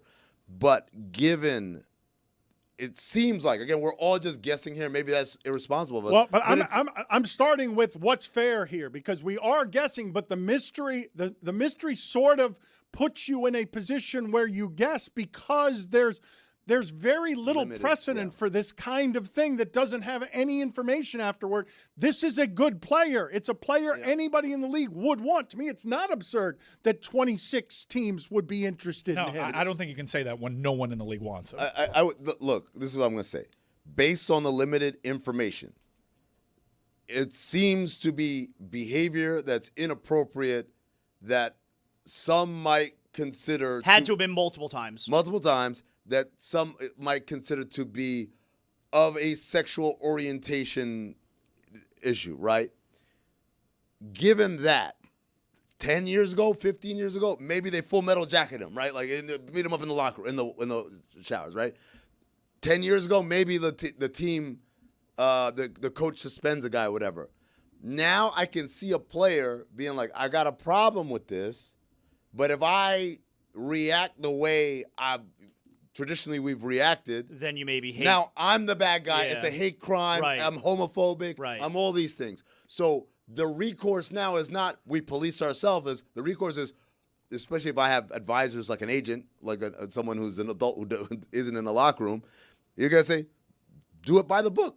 The complainant, you go to HR and I'd like to complain about this, and that's how you do it. In order to create the paper trail, not because that's how I handle things, but because I am protecting myself from any allegations that might come my way if I express my displeasure in any other fashion. And talent-wise, like if there was other teams that wanted him, they would have gone and gotten him, right? There's That's been the terrible weird part. things swept under the rug, and people have still played for years and years and years. Kill people. Guys, in July of 2025, this person signed a $110 million contract with $85 million guaranteed because there were several suitors for his services. A year later, he can't play? Nobody wants him? A year later, after getting $80+ million guaranteed. No, man, come on. Like, what are you guys talking about? Good decision by Greer, letting him go. Hire him back. So what if he gets picked up this offseason? What if it's a year he didn't play and then he gets picked up? Then what are we supposed to do with that? Number one, I don't think he's going to.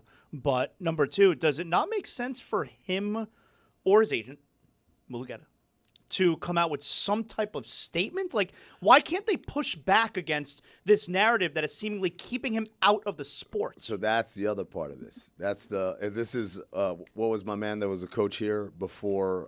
Brian Flores. Brian Flores, right? Like, it's like, oh, you might have a right. You can whistle blow. That will 100% guarantee you'll never have a job again.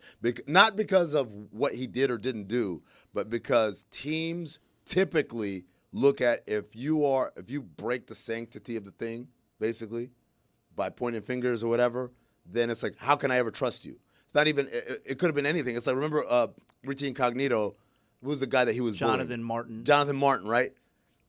Jonathan Martin doesn't have what happened here, but it's like, he never ended up anywhere again because I'm not going to bring a guy in here who's going to, The thing about this, though, that is multiple layers of this are confounding to me. But Nobody seems to know reporting it, but all the teams seem to know. I think some of the reporters know and they don't want to know, say you it. don't wanna say it.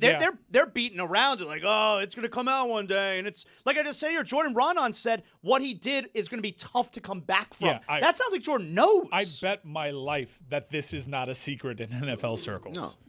And what we're seeing play out is because people are working with way more knowledge than we are here just talking about it. Correct, but I'm not used to information being protected by reporters when there's a mystery. Like, it's one thing to have your information insiders be bought and paid for, but when something's a mystery like this, I'm not used to a communal gathering of reporters deciding together that they're not going to report something that has news value. Just mobilize Pablo. That's what we paid for.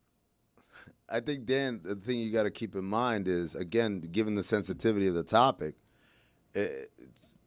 there's liabilities involved even for people reporting on the story. You can't just flippantly put it out there because I'm assuming when we say everyone knows in that circle, they know, but they don't have the corroborating or the two independent sources for me to be able to go public with that. So, but I'm like, Mike, I don't doubt that Schefter and Rappaport and all these people probably know. Let's segue here to something that happened on morning television here involving the Pussycat Dolls. What? Yes, they're. I don't know if you're familiar. They're back, Jack. Well, sort of. Some of them are back, Jack. How many members were there of the original Pussycat Dolls? 17. Were there twice as many members of the original Pussycat Dolls as the ones being interviewed on the Today Show? Yeah, there were far more. There were really not that many that sang. It was a collective, a lot of dancers back there, and really Nicole was a standout star. Name one that's not Nicole Scherzinger. I can't. But the ones doing this tour, this reunion tour, there's 3 of them. Wait, Nicole Scherzinger is not one of them? Yes, she is. Oh, okay. Yes, she is. But I think the most obvious question would be if you are indeed someone that would be inclined to be super pumped up about the Pussycat Dolls reunion, would be like, all right, where's the other girls? You'd be prepared for that Whose question. names that I can't name? Yeah, but I'm not a hard-hitting questions I'm not here. a Pussycat Dolls fan, but if I were, I would know more names. All right. And I would know the number of people missing, and I'd be prepared, for some sort of answer on this. Can I just ask really quick? I don't care if I sound stupid, whatever. Can I don't really know who they are. What? Like, what is their deal? They're a music group? Yes. Yeah, they were. Look, so the Pussycat Dolls were this thing that gained in popularity that existed before they became a pop sensation. The pop group basically took existing branding, popularized it, and had some songs. What? Don't you wish your girlfriend was but hot? That's Pussycat Dolls. Yeah, but the Pussycat Dolls existed before Nicole the song? Scherzinger before they were a music group. You would go to Vegas and the Pussycat Dolls would be there. Wait, they're just oh, wow, now I'm learning stuff. Wait, they were just kind of Loosen up my buttons, babe. Loosen up my buttons, babe. Are they controversial? It was opportunity. No. It was not until now, apparently. It was something that was already established. I didn't and they know. just took these studio voices and they're like, hey, we have a branding thing for you. Just slap some Pussycat Dolls branding You're on saying it. basically if Jabberwockies all of a sudden had a music career. That's what I'm saying. Wow. I didn't know that. They were a dance ensemble in Vegas, founded in 1995 is what it says. And What? then at the suggestion of Jimmy Iovine, because of course Jimmy Iovine, they decided to take the group mainstream. And their choreographer worked with several other people to get some voices. And then all of a sudden, boom, 2004, Shall We Dance?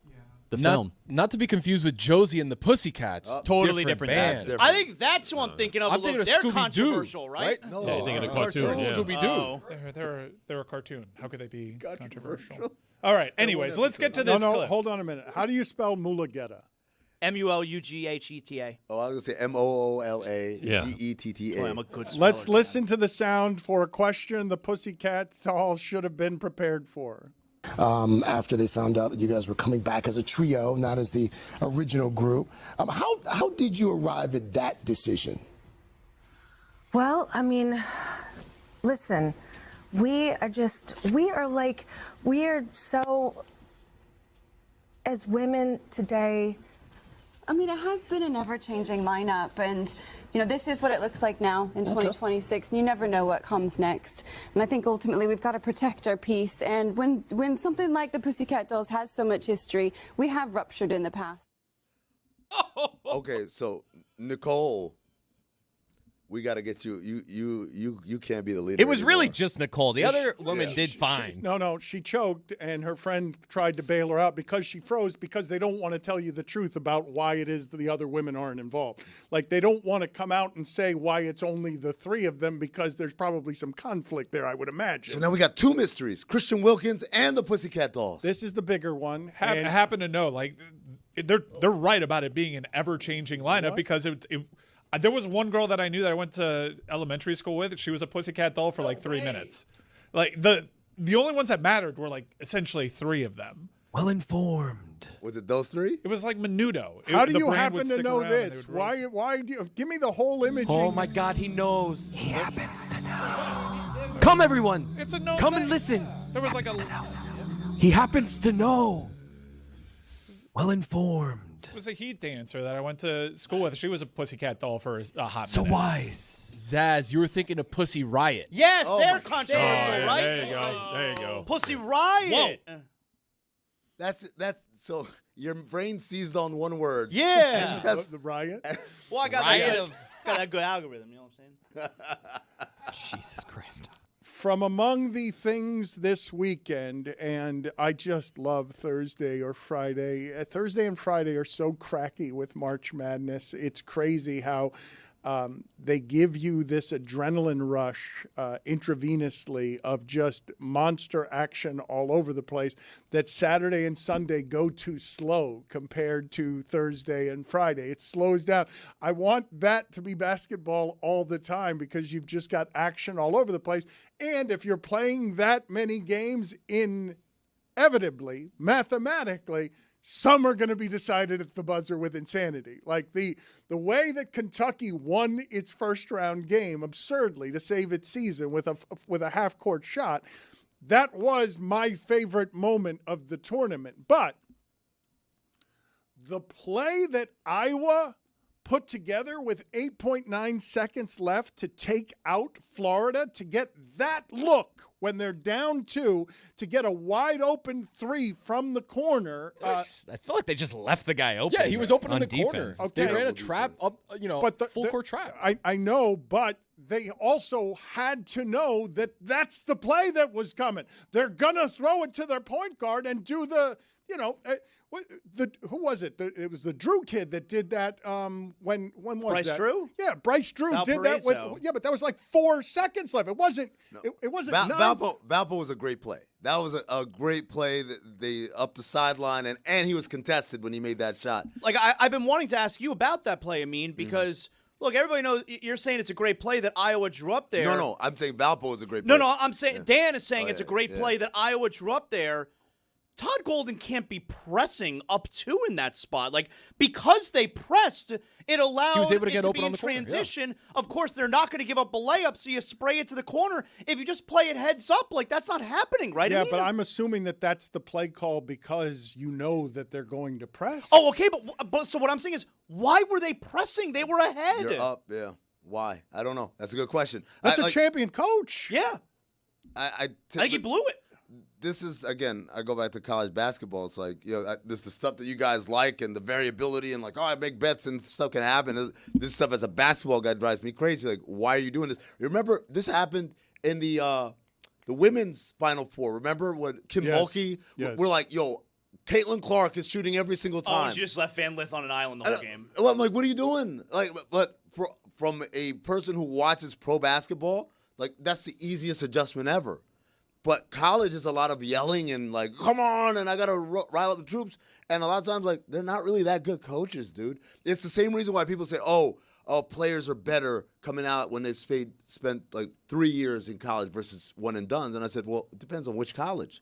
Some coaches, absolutely. So Jay Wright, yeah. If you came out of Villanova 3-4 years, you're going to be a good player who knows how to play basketball. Some of these other places, just running up and down, man. You're not learning anything. You just wasted 4 years doing whatever. And so I look at that play. I think Todd Golden blew it in that spot. Absolutely. To beat a number one, typically you have to play better.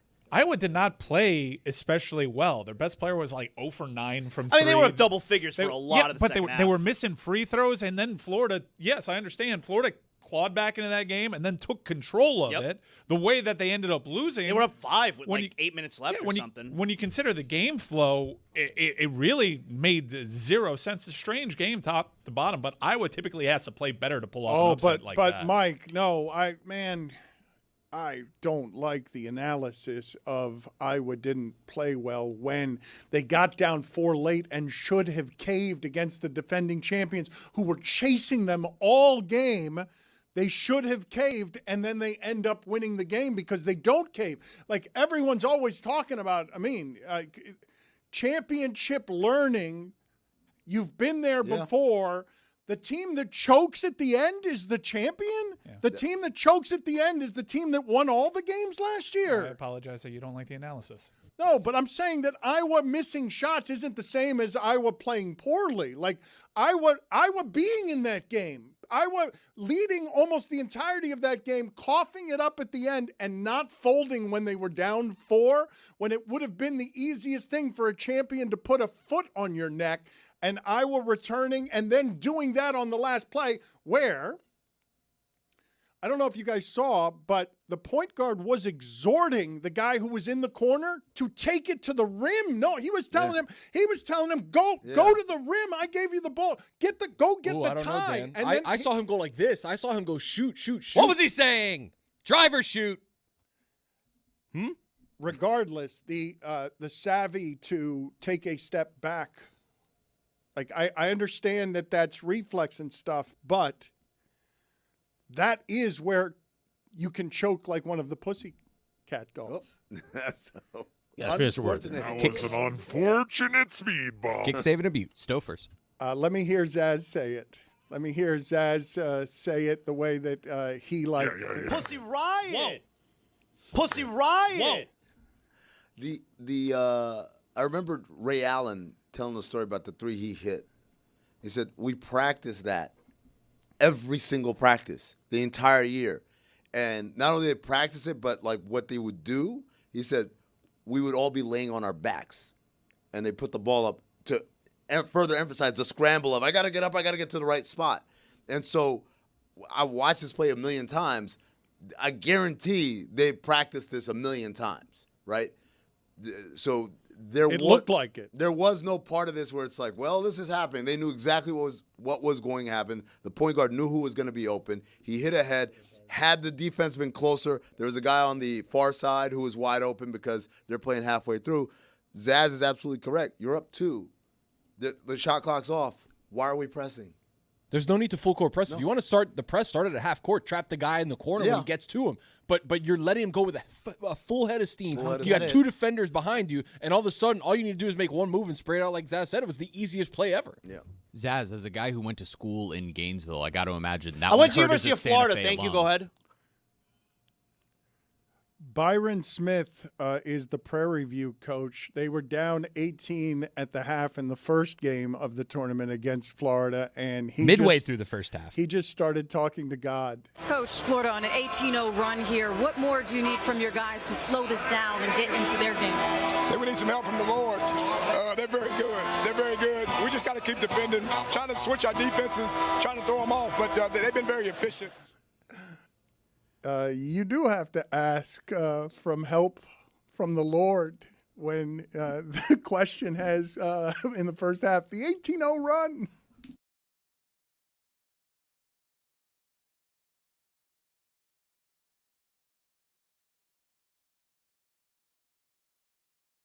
Hey, man, what are you doing? You know, Zaz, big hockey game on Saturday for us. I was told I got to tape up my stick. So I need a nice little 2 on the side, I think. What are you up to? I'm smoothing my stick down. Hell yeah. I got my moisturizer. Got to make sure my stick is smooth. Yeah, there you go. Pass that tape over here, Lewis. I'm not putting tape. I am actually a bandage because I think I'm gonna get hurt.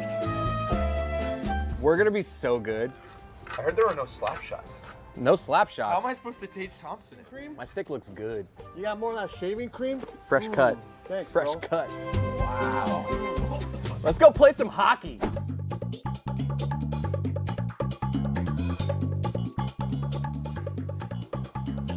I can see teams watching right now. They're thinking, this team looks nice. Sick. Damn, a lot of people, that guy's got gloves. I just want to do it like for the look. Everyone's wearing shin guards. I'm just out here with a bleeping stick. We're gonna get our asses kicked. Our secret weapon.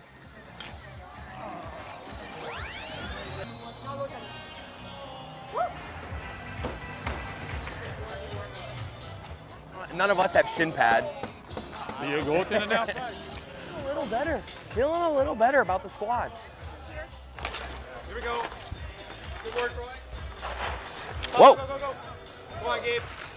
Yeah, I'm dying. Whew.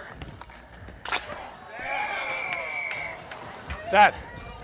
No, man, not yet. Hey, bro. Oh, post. That was half? Huh? Halftime. A bit windy. Might have a broken arm. Just trying to catch my wind. Ethan, get up there, come on. Feel like we're actually doing decent.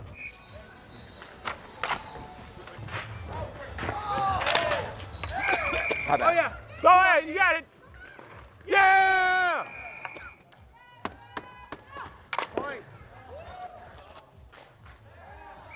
I hope, Dad. Good job. Hockey's hard. I had a goal, I had an assist, but I'm the most out of shape. Hockey is violent. I mean, I feel like we actually did fine. I think stamina was our main issue. We definitely did okay because the team we played, like, that's definitely an ice hockey team. Yeah, They yeah, definitely yeah. know how to play. I think we competed, all right? David was awesome. Our goal, look at him, he's about to die, but he's doing great over here. I'm a lot more tired after one game of street hockey than I am playing an hour of ice hockey. Hey, if you want to do 2 10-minute halves, we're totally cool with that. That's what it is. Oh, I thought it was 15. It felt like an hour. Our new strategy. Yeah. All right, Gabe, just do everything. Come on, Roy. Oh, wow. Roy getting bodied. Oh, all right, Roy. Go score, Rose! Let's go. Oh, we're fucked. They're going with the hit the stick strategy. All right, we were due for this. Sorry. Don't say sorry. Roy just said he's sorry. Oh, out on the ice? Oh, I forgot. Owie!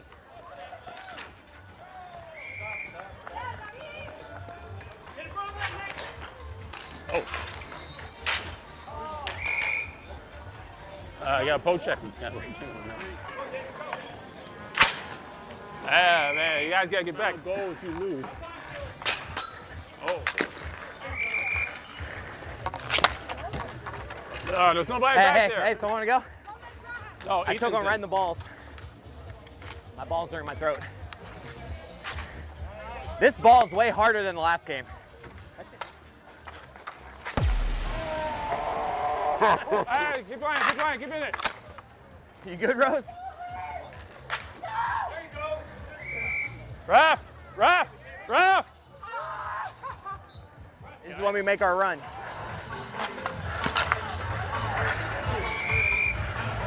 Hi! Oh!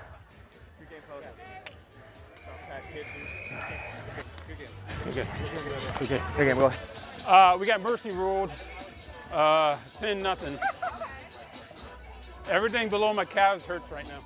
I might have broke my thigh. Took a stick to the thumb, too. I'm a hockey player, though. Yeah. It's been a rough first 2 games. All right, we lost both. The second one was brutal. But I'm seeing some fight in this team. They're over here huddled up. Let's see what we're working on here. It's 10-0. Team. Yeah, I like that play. Yeah, all right. All right, it looks like we're quitting. Back to you, Dan.